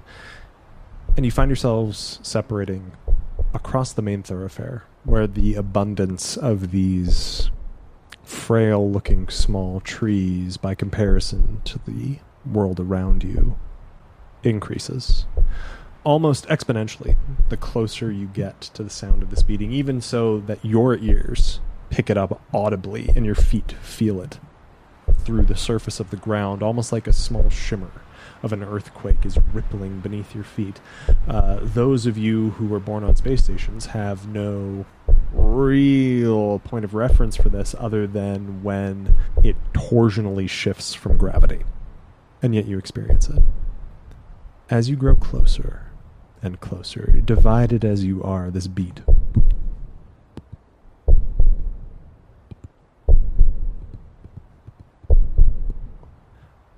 grows more rapid, and the trees around you begin to breathe.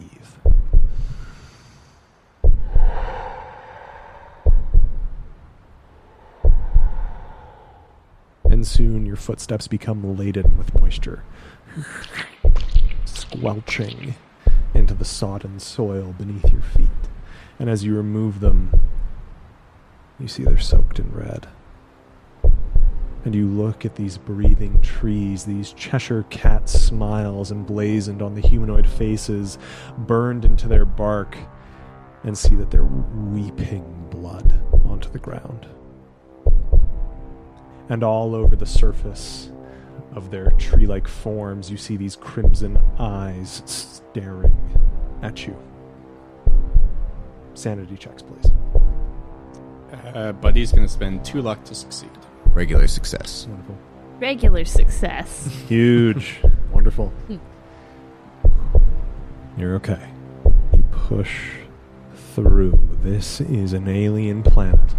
Sure, you were lied to. People clearly have been here before, but at least you know that. The heart rate increases, and you go closer and closer and closer until the surface beneath you literally ripples with the beat beneath your feet, displacing you like a ripple across a marshland as peat rises with the waves from the coast or the rivers beyond, lifting you. Even you, buddy, are not immune to this effect as the whole world raises around you so close as you are now to the center of this. And you find yourselves, divided as you are, looking at a singular structure. Overgrown, a tree sprouting over top of it, stretching its branches skyward in hopes to absorb what little sun is around on this distant planet. And the doors to it are wide, wide open. Can Buddy peer into the doors or any other gaps in the structure and see what's inside? You can, buddy. Please make a spot hidden check. Buddy fails. Buddy, you look inside, and keen as your dark vision may be, all you see is the detritus of left-behind civilization in what at one point was probably a cathedral, a chapel, a church in this settlement. Pews now rotten and torn, crushed by vines and roots alike. And yet, in the middle of them, a clear path, a well-trodden path that leads to the sepulchre at the center of it all. What would you like to do? Cock-a-doodle-doo. Brian has zero memory of what one cock-a-doodle is. What does that mean? I don't know. I don't think Buddy can tell you. Does that mean we all meet up? I don't think remember what it Cock-a-doodle was. do, cock-a-doodle don't. Cock-a-doodle don't meant Was bail. was bail. I think one cock-a-doodle-doo was... Like We're good? I think Yeah. so. Because 3 Right? was retreat and meet back where we started. yeah, exactly. Was 2. I don't Just know, vibes, wave. I think bro. 1 was I see it, 2 was go forward, 3 was go back, and Oh, we cock-a-doodle forgot don't was them the like, whole run time. the fuck away. All right, then Marco! Marco is gonna converge on the cock-a-doodle-doo, and I'm assuming Sid as well. Yeah, because forgetting what all of the cockadoodle-doos meant, I just am going to follow the cockadoodle-doo. Marco, Marco's approaching the church. Okay. Buddy. And Buddy is walking up to the church as well. Just to see for myself. Could you two please make spot hidden checks? Not you, Buddy. You've had your chance. Fail. Wonderful. You approach through this increasingly dense populace of humanoid trees until you get to Buddy, who's standing just outside the doors to this once chapel of the settlement of New Carson. And you can see for yourselves now the well-trodden path leading to the inside, and while the ground squelches beneath you with each step you take, the blood soaking into your luxury singleton, you see signs of blood on the walls of this, not soaking into the ground from the tree life around you, but on the structure, out of place.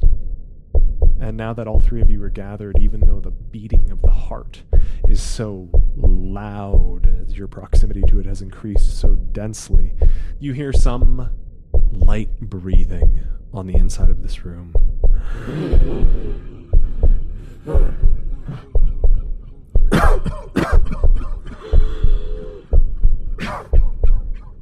I'm going in. We don't have an obstetrician here.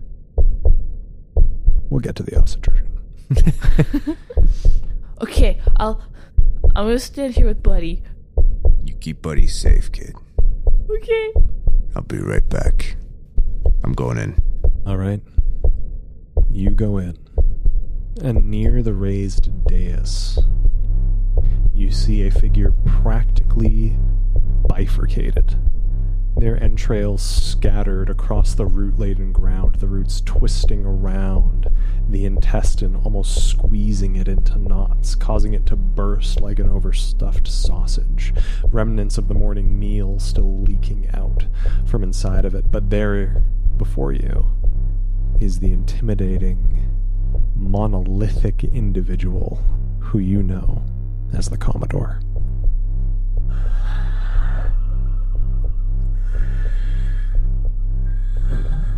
Breathing as the roots continue to twist around their personage. I'm going to go out on a limb and assume I have to make a sanity check here. Not yet. Not yet. That's bad. That's not It means good. it gets worse. It means it does get worse, yeah. So that, to be clear, the Commodore has been bifurcated. Nearly. Their spine is still intact, but their entrails have been scattered to the blood-soaked ground and the roots on top of it. But is still seeming to be breathing. Seemingly so, yes. And does the bifurcation, I apologize if you had said this already, but is the bifurcation spread up through their face, or is their skull in like kind of one piece? Across their torso. Okay, gotcha. Lengthwise. Widthwise, thank you. Yeah. Widthwise. I just want to understand. No, what kind of Diagonally. bifurcation. Yeah. Yeah. Thank you. Diagonally. Yeah. I feel like Marcus is going to approach, and he's gonna kind of have the gun in like a ready position. He's gonna call out Commodore.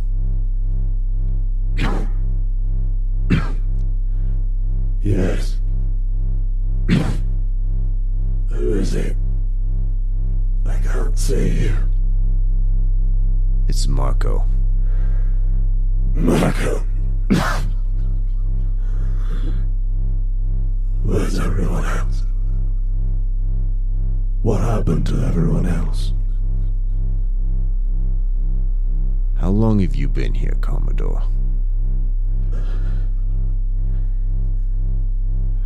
The comets came. The ship went down. I tried to find survivors. Wandered into the forest. Saw these trees. And they beckoned to me. They knew things they shouldn't know. And then a voice, a ringing voice, and then pain. My vision's been clouded since. The roots are taking me. There's a few of us left. Is there any chance for any of us to get off this fucking rock? One of the shuttles was intact. It's got a beauty gate on it. Get you out. The person with the terminal, your lead, should have told you that. Yeah. Trust no one. The trees lie. They see things. Marco, I know. do you hear them? The chanting. It's all I hear now. It's all I hear from the roots. Marco. Yeah. Make a sanity check. That's a fail. Oh, and Marco, you do hear it. Looking into the lifeless corpse of the Commodore, you finally hear your salvation beckoning to you. A chorus. Yggdrasil. Yggdrasil. Yggdrasil. And beneath your feet, the familiar beats to the rhythm of the chant. And then you see it. A door within this chapel that leads down, down, down. And it calls to you. I think if it calls to me, and I feel my salvation here, Marco's going down. You two see this. Buddy, we didn't talk about this. Cockadoodle don't! Cockadoodle don't! Make a power check. That's a 99. Oh my god. Humble. You see Marco taking step after step. You can hear the of the roll of his soled boot against the little soaked ground. And then as you continue, cockadoodle don't, a voice between each of your ears. Cock-a-doodle-doo. What are all of your two dexterities? 20. 60. I get to go first. It's going to make a brawl check against you, Sid. Okay. That's a big old fail. It's a massive fail. That is a fumble. In fact, that's a 100. 100. That is a 100. You watch as the fox, now snuck up between you two amidst the roiling heartbeat beneath the surface, slips amongst the squelching ground and its claws go wide, but you see it tear furrows through the stone and steel of this once impermanent structure. Sid, it's you. So, Sid, you can oppose with a brawl or with dodge. But it failed on its brawl, he right? Failed on its brawl. So now it's her turn, so she can. Oh, you're not attack doing it. anything then. Well, yeah, so you could choose to react. Yep. So yeah, That's right. you could still choose to fight back. I shoot it? Sure. So you do take a penalty when you're using firearms in close proximity. If you're using a long gun, yes. If you're using your emergency pistol. Oh, you have the emergency pistol. No. You said specifically she didn't have the emergency pistol earlier. No, because we traded. Yeah, but didn't she lose the No, that's emergency true. pistol? She lost the emergency pistol. Yeah, that was one of the things that the fox took. No, Yeah. I had the... You have the M16. Yeah. Or no, sorry, you have the shotgun at this point, Yes, you have the shotgun. which you would What take a is a penalty Correct. dice on. You are What does missing a your emergency shotgun pistol. look like? I don't know my gun. That's the shuk. Oh! Yeah. You don't have a penalty dice, but you can shoot it. So I take the worst one, right?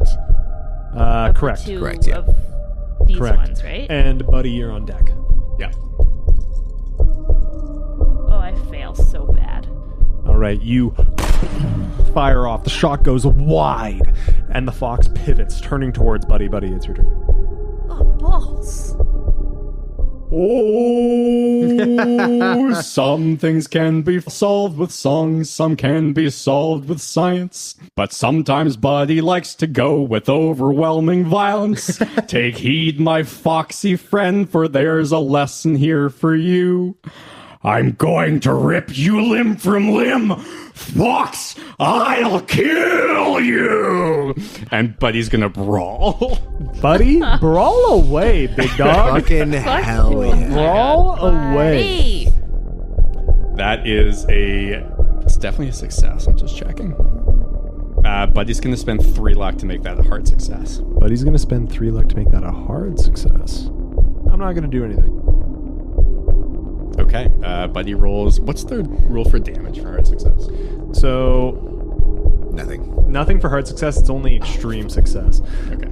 So it's normal damage, but you have build 2, I believe, so you get to add a d6 to that. Yes. Yeah. So that is 3 damage. 3 total points of damage. You claw, raking across the form of Foxy, tearing the lab coat asunder, and you see their caved-in skull looking back at you, one working eye, the other bleeding in a vile mimicry of what happened to Marco. And that same horrid, tooth-bared smile looks back at you. I've got no time for singing songs, buddy. You'll make time. And you'll fucking smile while you're doing it too. And Buddy continues to rage. Love that. The fox is going to attack you. That'll work. You can usually choose to dodge or fight back. Would you I'm like going to choose to fight back. Would you like to fight back? Yeah. Wonderful. Please roll. That's a success. I also have a success. Goes to you. Goes to me. Wunderbar. That is 5 points of damage, buddy, as the steel-enhanced forearm of Mr. Foxy goes jamming into your abdomen, forming almost like a spear with its claws, before twisting within you and wrenching it out. And you, Sid, see Buddy's entrails come strung out like some horrid puppeteer ruining their marionette before they drape before their furry exterior. It is now your turn, Sid. That's my buddy. How far do I have to back up to try and shoot him? How does that work? I think your minimum distance with the shotgun is 10 yards. Yeah, your means minimum nothing effective to me. distance is 10 yards, and that's also your most effective range, is 10 yards. So if you take like a step back, Yeah. probably be fine. Yeah, And take a then- quick shuffle. How does it work? Because I don't want to hit Buddy. You're Buddy looks shooting at you and buckshot. goes, "Do it!" You're shooting buckshot. You're gonna hit Buddy. How At does this I'm range? just how does that work? Just So, 'Cause I'm the fox curious. is between you and Buddy. If you shoot the fox successfully with buckshot at this range, yeah. that's gonna go through and hit Buddy. So why can't I hit him on the side? If you rotate around, you might be able to do it. Can I do that? Sure. Okay. Yeah. I'll have you roll let's see if you succeed and the degree of that success, and we'll go from there. Okay, what do I roll? So you are rolling for firearms, rifle, shotgun. To move to the side? Oh, no, you can just move to the side. Oh, okay, For I trying get to it. succeed on shooting the way you want to shoot without hurting Buddy, you're rolling firearms, rifle, shotgun. Dang it. Okay, I'm going to use all my luck then. I gotta do math. I gotta use my luck and do math. What did you roll? A 71. Ooh. I'm going to have 1 luck left. Holy shit. To get to Buddy loves you. That'd be a regular To success. get to a regular success. Do you have any points in this? Nope. Okay. How much luck did you spend? 40. 46.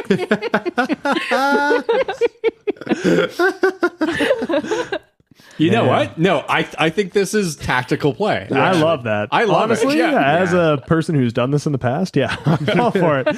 So you turned 71. I've just got to do the math here. Sorry. You know what? You fucking did it. You got exactly the shot you want. Buddy might get nicked, but you're pretty confident this is going to do the Lord's work when you shoot this dastardly fox. Go ahead and roll damage for me.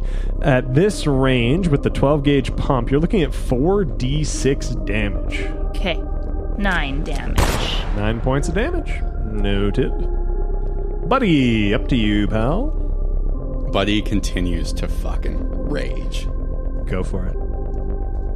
And also the background music that always accompanies Buddy is now very fast and very loud, going bum bum bum bum bum bum bum bum bum bum bum. I like to think Buddy is making that background music. That's 6 points of damage. Yeah, roll to succeed on your brawl check. Oh yeah, fuck. And then we'll go from there. That is a extreme success on the brawl check. You get to double those dice, my friend. Oh my God. Like 2 more dice? Okay. Or, just double the total. All right, so that's 12 points of damage. 12 points of damage? I like to think that Buddy just takes how much damage is this? How should I describe what happens? This is terminal damage. Yeah. Yeah, okay, it's happening. Oh, yeah. Buddy pins the fox down with one paw and takes his mouth and grabs the fox's left arm and rips it out of the socket and spits it in the fox's face.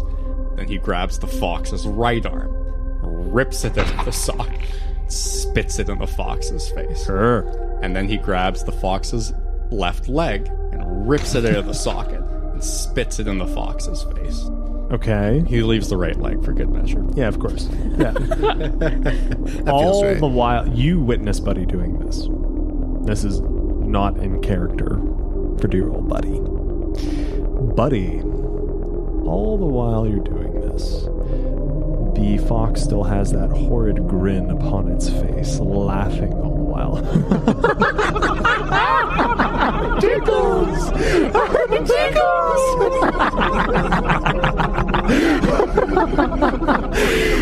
Don't stop. Power? Please go ahead and make a power check for me. That's a success. Wonderful.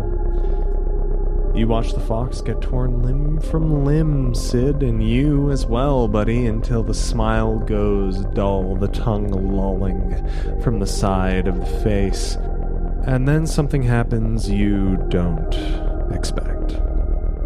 From the fox's corpse, an eruption occurs. It seems to amalgamate into a strange ichor-like black pool before screaming upward into the sky, just above your head height, buddy, forming into this strange pupae-like structure as though a butterfly ready to burst into life, but made entirely of its surroundings, trees, roots, blood, ichor, bursting from the seams. Both of you, please make another sanity check.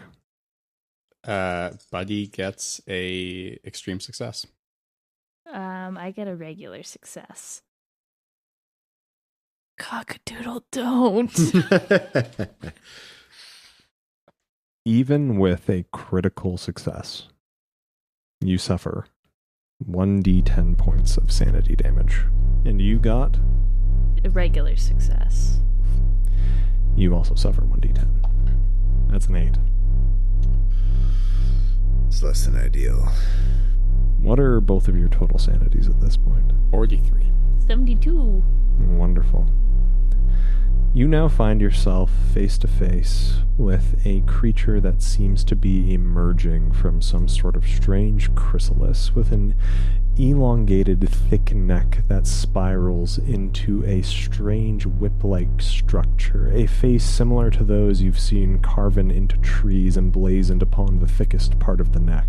Its hind legs are simply claws tucked like a dog's, but without the feet. Its arms are strange and hooked and barely musculatured themselves. The rest of the body is skeletal and framed in nature, and it seems to drift, defying gravity, until it touches the ground in front of you.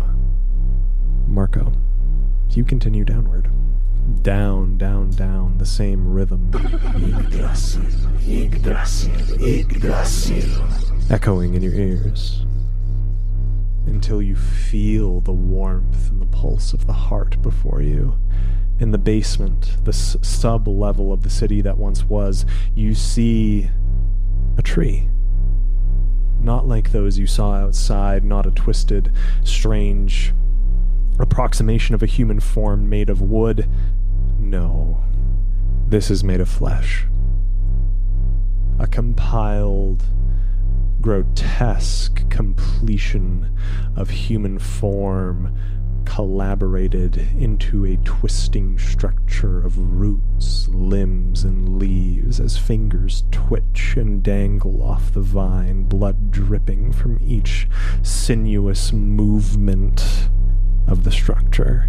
The eyes of the faces stitched into the tree, mouths agape wide, white with exposure, almost scarred with a reddish light, as blood pulses from the beating heart in the middle of this beast. And now you see before you the world tree. This is what this place was born for, meant for. This is... this is it. And it wants you to be part of it. So badly. Make a sanity check for me, please. That is a hard success. You stand in front of this amalgamation of human life, twisted and disrupted by things you can barely understand, and your mind comes clear. What would you like to do? I'm thinking about the kid. All you can hear is the beating of the heart and the ripple of its pulse beneath your feet. Then I think about Adella. I even think about that fucking bear. I point my M16 at this beating fucking heart. And I empty it. Go for it. Firearms check. Firearms check, please. So technically speaking, I think you should make 30 separate firearms checks. So all I want to see is if you critically fail on this first shot. Okay. Hard success. No, not hard success. Sorry, regular success. With that in mind, you can empty the whole clip into this thing. And you hear the satisfying and rip and tear of flesh and bone and sinew just scattering across the wall behind this tree, the heart seizing in reaction to it. And you two see this enormous being bolt down the stairs, run into the room beyond. But you can't hear it. All you hear is the cacophony of your automatic weapon firing into this tree until the magazine is empty. As my ears are ringing, I'm remembering the compressions I was doing on that woman's chest inside of that fucking bank. As her kid was crying, the corpse sirens were getting closer and closer and closer. And then all of a sudden, that woman making that breath, and the kid diving in towards her mom. And as much as I think about what happened next, the handcuffs, the tasering, the beatings, none of it really matters as much as that moment when that woman drew breath and the relief in the kid's voice. And that's what I think about. As I die, I guess? Your magazine is run dry. The tree, in all of its strange humanoid approximations, sags. The heartbeat's silenced. You two hear this. The being ran below. What would you two like to do? Buddy chases the being. Bum, bum, bum, bum, bum, bum, bum, bum, bum, bum, bum. Sid follows behind with his big gun. All right.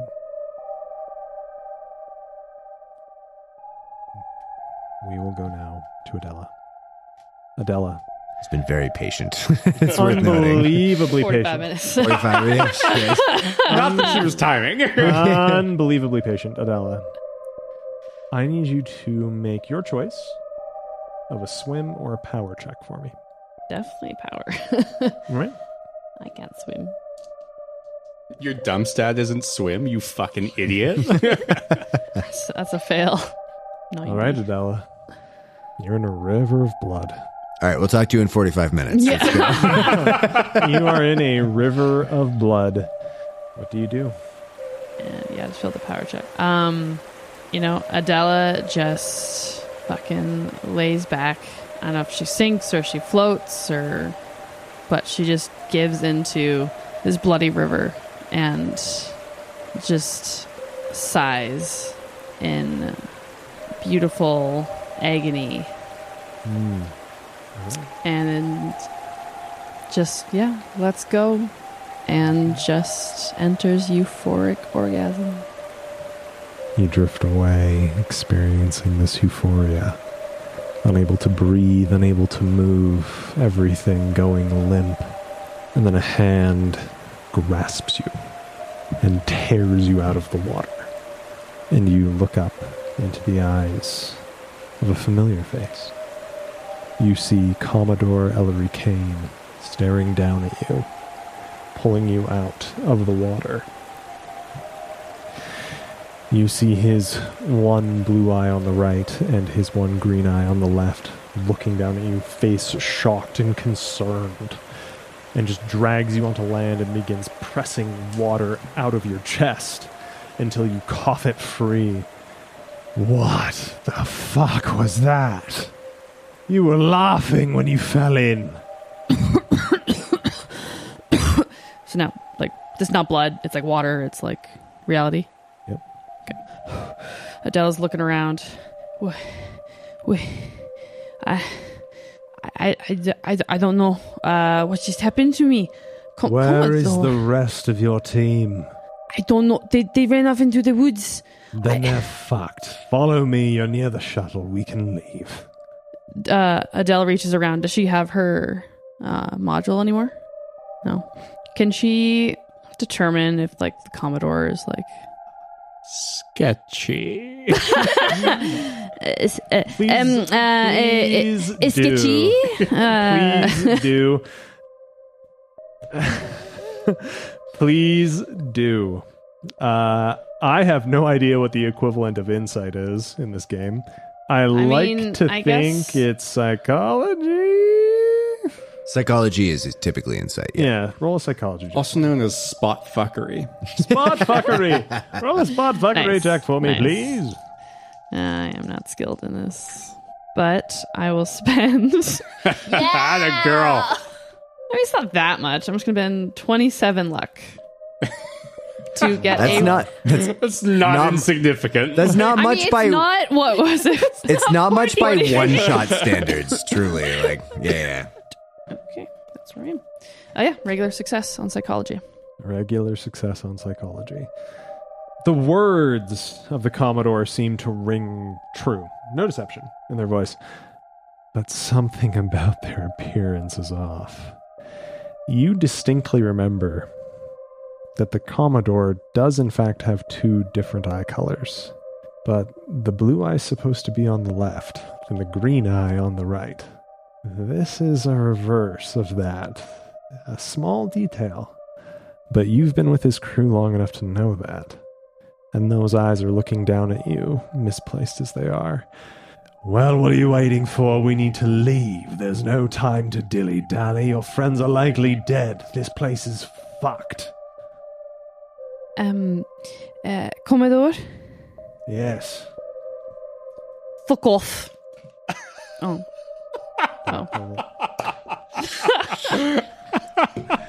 And Adele shoots a gun? Yes.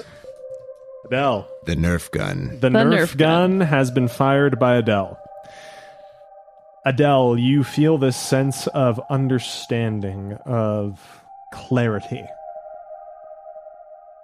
And you reach up almost cartoonishly like a child in this gesture, and a gun takes place in your hand.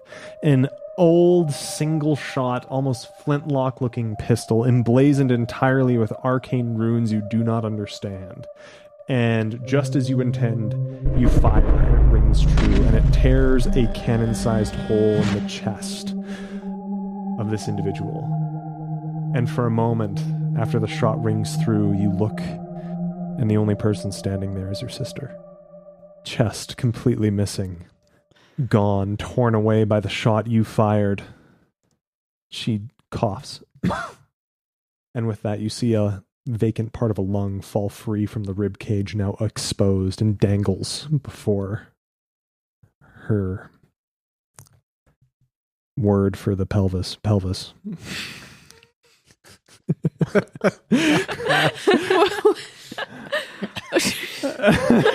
Fucking what? I have no idea.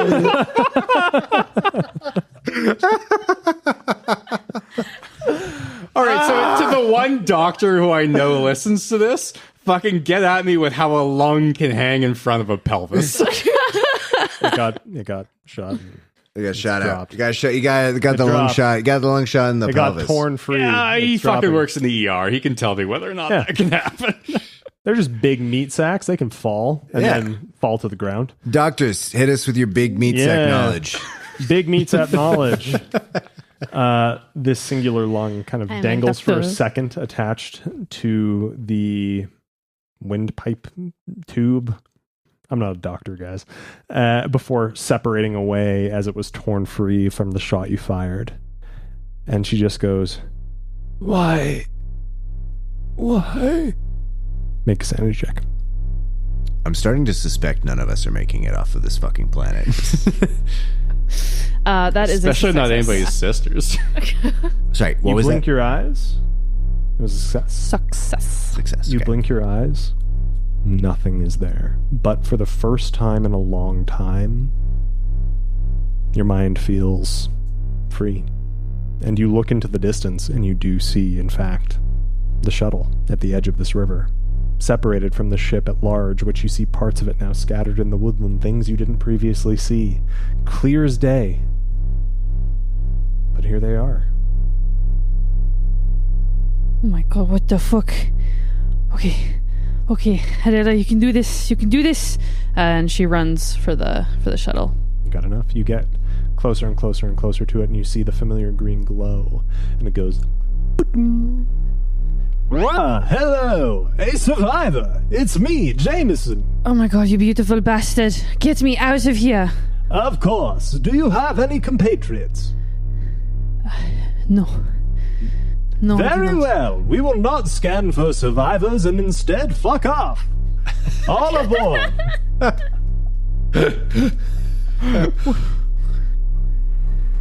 Any destination in mind? Of course, considering you still have your collar, I am contractually obligated to return you to the nearest Astral Adventures vessel. Which would you prefer? But I was told, you yourself said that one of us could be freed from our collar. If you found the Commodore, yes. Oh, fuck. Okay. The Commodore went searching for survivors. Instead, you found me first. We can leave without them if you like. I'm not bound to any of them. I'm just Jameson. How far does your scanning go? If we get altitude, I can scan several square kilometers at a single time. I'm efficient. Okay. Okay, Jameson, let's get ourselves in the air and yes, let's scan for survivors. I don't know if you can pinpoint the Commodore specifically. If he's alive? No. If he's dead? Certainly no. All I can do is detect moving life. Okay, fine. Let's do it. Very well. Hold on. And the ship lifts up into the air. You two go charging down.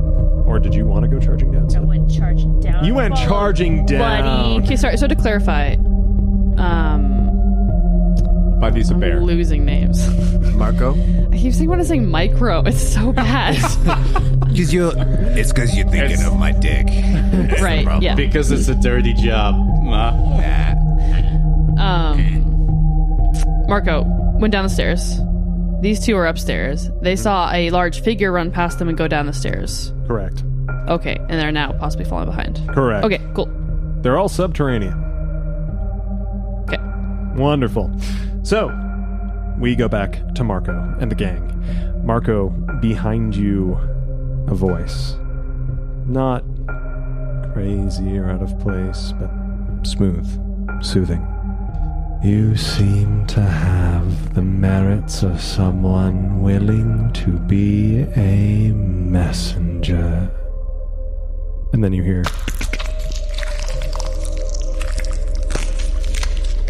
as all the ribs and spines snap into place as the being behind you stands at its towering full height, its whip-like head dangling into the sinuous ground beneath you.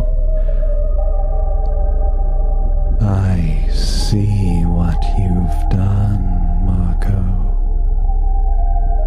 I too have had to wear many faces. Even now, salvation comes. All you need to do is point that gun at one of your friends, and it's yours, Marco. I'll even take off that pesky collar, and you can leave. You can pay a visit to those lives you saved. You can be rid of the Promethean highway. Live life in luxury. All you need do is pass on a message for me, and the bounties of your people will be yours. What say you, Marco? You know things you shouldn't. Do you know if my ma is okay? A curious question, Marco. Having worked herself to the bone to provide for you, anyone under those circumstances would be considered damaged goods. I can fix it if you bear a message for me. What say you? Act quickly, your friends are coming. Marco is actually a pretty smart guy. His intelligence is 80. So he goes, you can fix it, which means she's alive. Yes, Marco. How did you not know this? Anything can be alive with my touch. Get home safe, kid. He calls up the stairs. And I'm using my Nerf gun. Who are you shooting with your Nerf gun? The creature. This being. You turn around and you shoot this being. You both hear Marco's exclamation and the shot of a crystalline gunfire ring out through the staircase. It's almost pure in a way. It, like an electrical pulse, stops the beat that you hear for a moment. And everything becomes clear to you. This is a fucked up situation. You're running into a basement of a place with a heartbeat, chasing after a guy who's just another slave like the rest of you. You want to be the best. You used to be a military bear.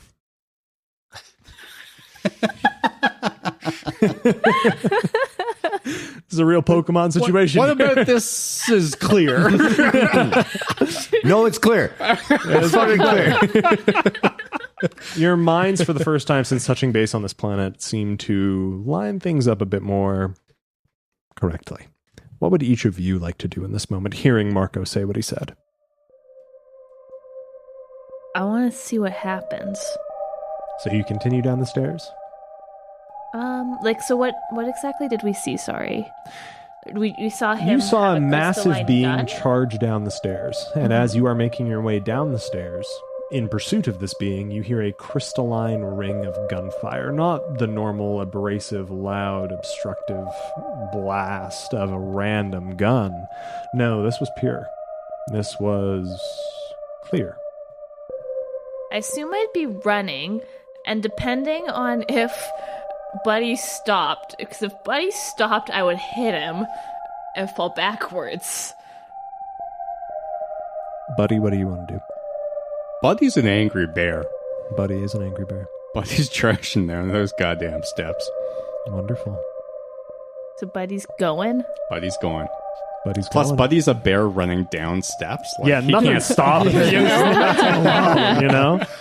So, Sid. I think I heard what Marco said.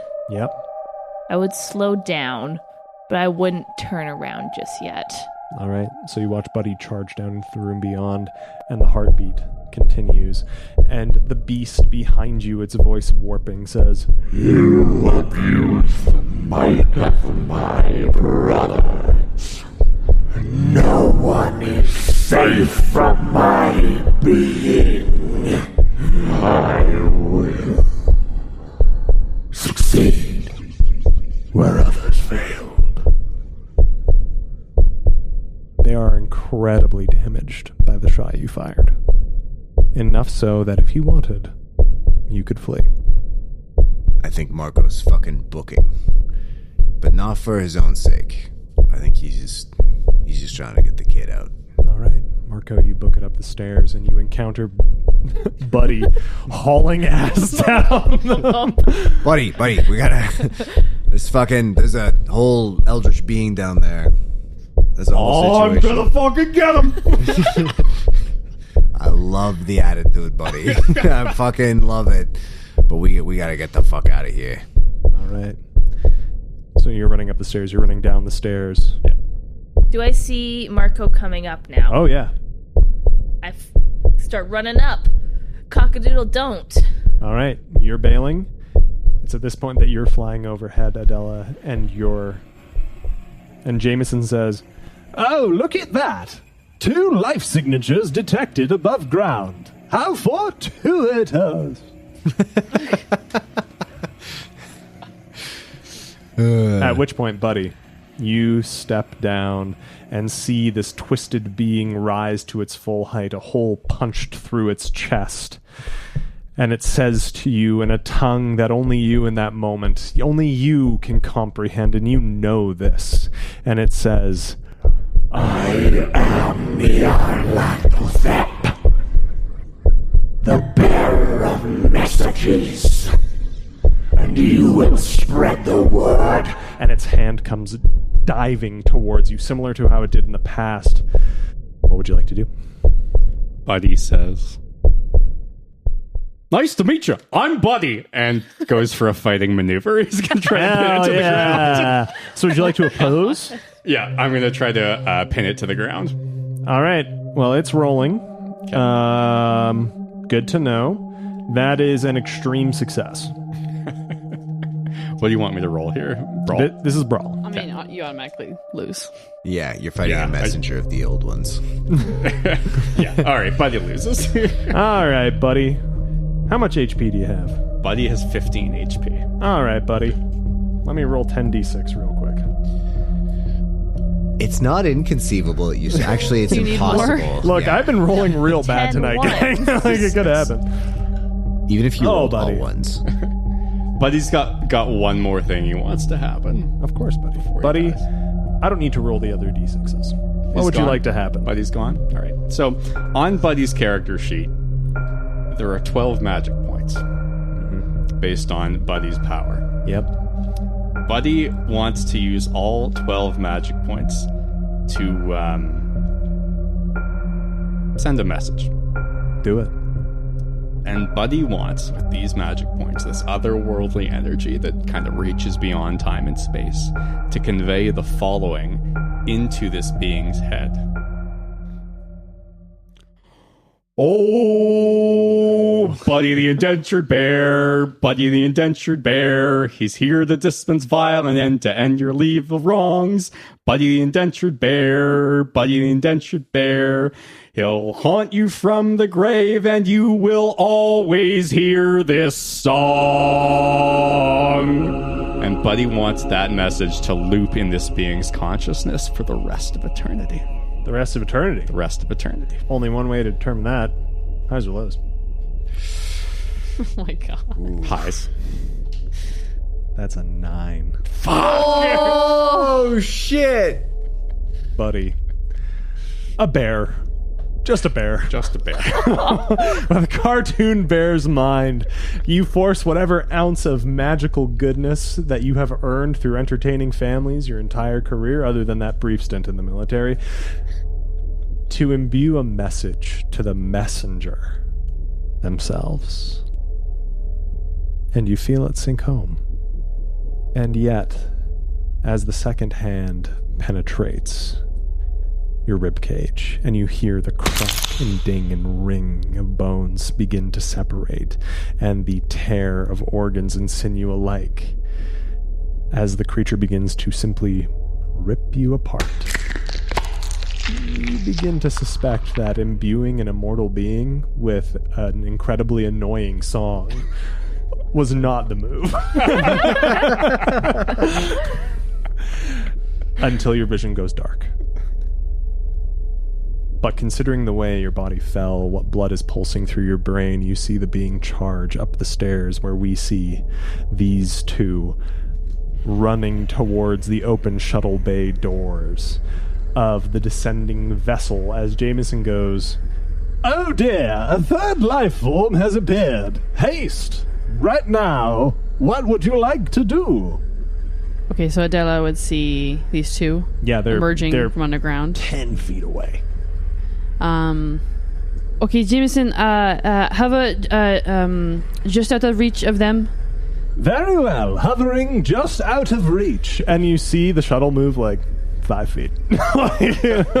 Like just up a little bit more. Okay.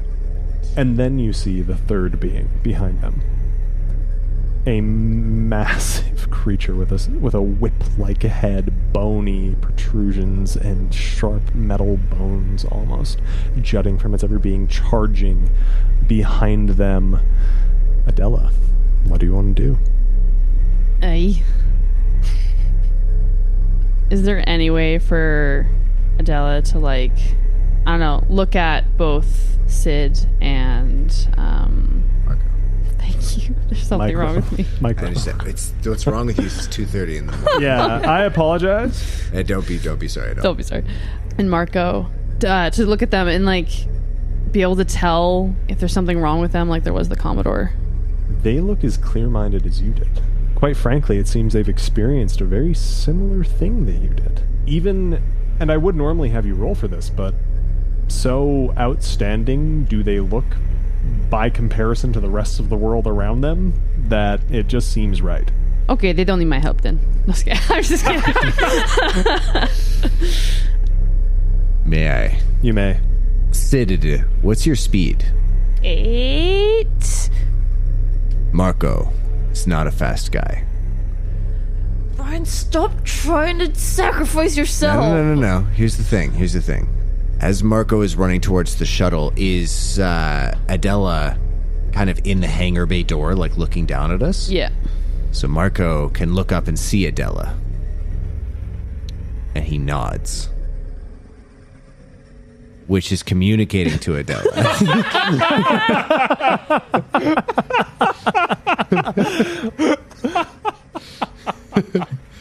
I've lived a good life. There's not much more for me left out here. But this kid has got a chance in this fucking universe. This galaxy doesn't give a shit about nobody. I can slow it down, and you can get the kid out. It's that kind of nod. Yeah. Right. No, you know the kind of nod I'm talking about. Yeah, that's the nod. That's the kind of nod. You know the kind of nod. It's kind of like a chin thrust upwards nod. Yeah, One of these. Yeah, it's one of the audio medium. Yeah, audio medium. It's one of those. So, audience, I jutted my chin up a little bit. I am rolling psychology. That's what it was before, right? Yeah. Yeah. She has absolutely no idea what he said, but only that stupid idiot would nod like that. And so, Jameson, quickly lower the ship. We'll let them on board. Very well. Lowering the ship within reach of the horrifying alien. And Marco will stop. And fucking sacrifice himself. Fuck you. And he's gonna turn around and look at this big horrifying creature, and then just fucking load up both of his arms. Horrifying. He's just gonna be like, "Let's fucking dance, big guy." Sid, are you taking this window of opportunity? Yeah, because I didn't see the stupid nod because it was behind me. It was a very deliberate nod. Very deliberate. You had to be there. Okay. That way. You hop aboard the shuttle, which quickly raises. And I go to reach my hand out for Marco, and it's not there. Marco is well behind you, and as the bay doors of the shuttle close, the last thing you see is Marco loading his arms for a fist fight against a being 3 times his size. And with Before a satisfying... bay doors close? Yep. Okay. Do I have time? To As cock it's your like- shotgun? And shoot it. Yeah, go for it. Cool. I'll have you do it with the penalty dice, but yeah, Good. for sure. I used all my luck. You do have precisely 1 left. 50. That's still a fail. That is still a fail. I couldn't So you have- shoot and the shot just goes wide and the bay doors close as the 2 beings close, and the green light pulses above the doorway to the shuttle, and you hear bing boom. Now entering the shuttle. Welcome aboard, adventurers of the astral variety. You have just survived a harrowing ordeal, and we have no premium guests left to entertain. Would either of you like a drink? Yes. Oh, por favor. Yes. That will cost you I'm only... so tired. My God. Spanish just comes out. Keeps going. It keeps Spanish. coming up. You're from the Pyrenees, you know, like sometimes French, sometimes Spanish. Very well. That Depends will on the only taxes. cost you a moderate amount of time in your servitude. Enjoy the ride as we embark towards the nearest Astral Adventures ship. And that's where we would end, if it weren't for Marco, who decided to stay. Now grasped by this eldritch being, head held aloft, not dead, but forced to watch the shuttle leave. The same comforting voice whispering in your ear. I once gave you a choice, Marco. Now I'll put you to work. And that is where we will end. Thanks for making it this far. This concludes our Most Astral of Adventures. Thanks to Tom for terrifying us. This podcast is edited, mixed, and mastered by me, Brian Gashgarian. All the music in the podcast is composed by me. Special thanks to Tom for keepering this one shot, and to Alex, Leah, Tom, and our new friend Kelsey for lending me their talent for our return to the Promethean Highway. Catherine has just returned, and this podcast officially disavows any responsibility, both legal and moral, for any of what we can only assume are the countless crimes she committed while away. We should be recording her one-shot shortly, but it will likely be a bit before we can release that. Expect it towards the end of August or early September. You can find us on Insta, TikTok, and Twitch at The Stars Aren't Alright, or on Twitter at TSAA Podcast. But, as a reward for making it to the end, I would like to remind you that foxes have a repertoire of more than 20 vocalizations, including various barks, whines, and squeals used to communicate with family members, threaten rival foxes, and attract mates. The most unsettling of these sounds is the almost human-sounding contact call described as the fox scream. But most of all, thanks to you for listening, and we'll see you next time.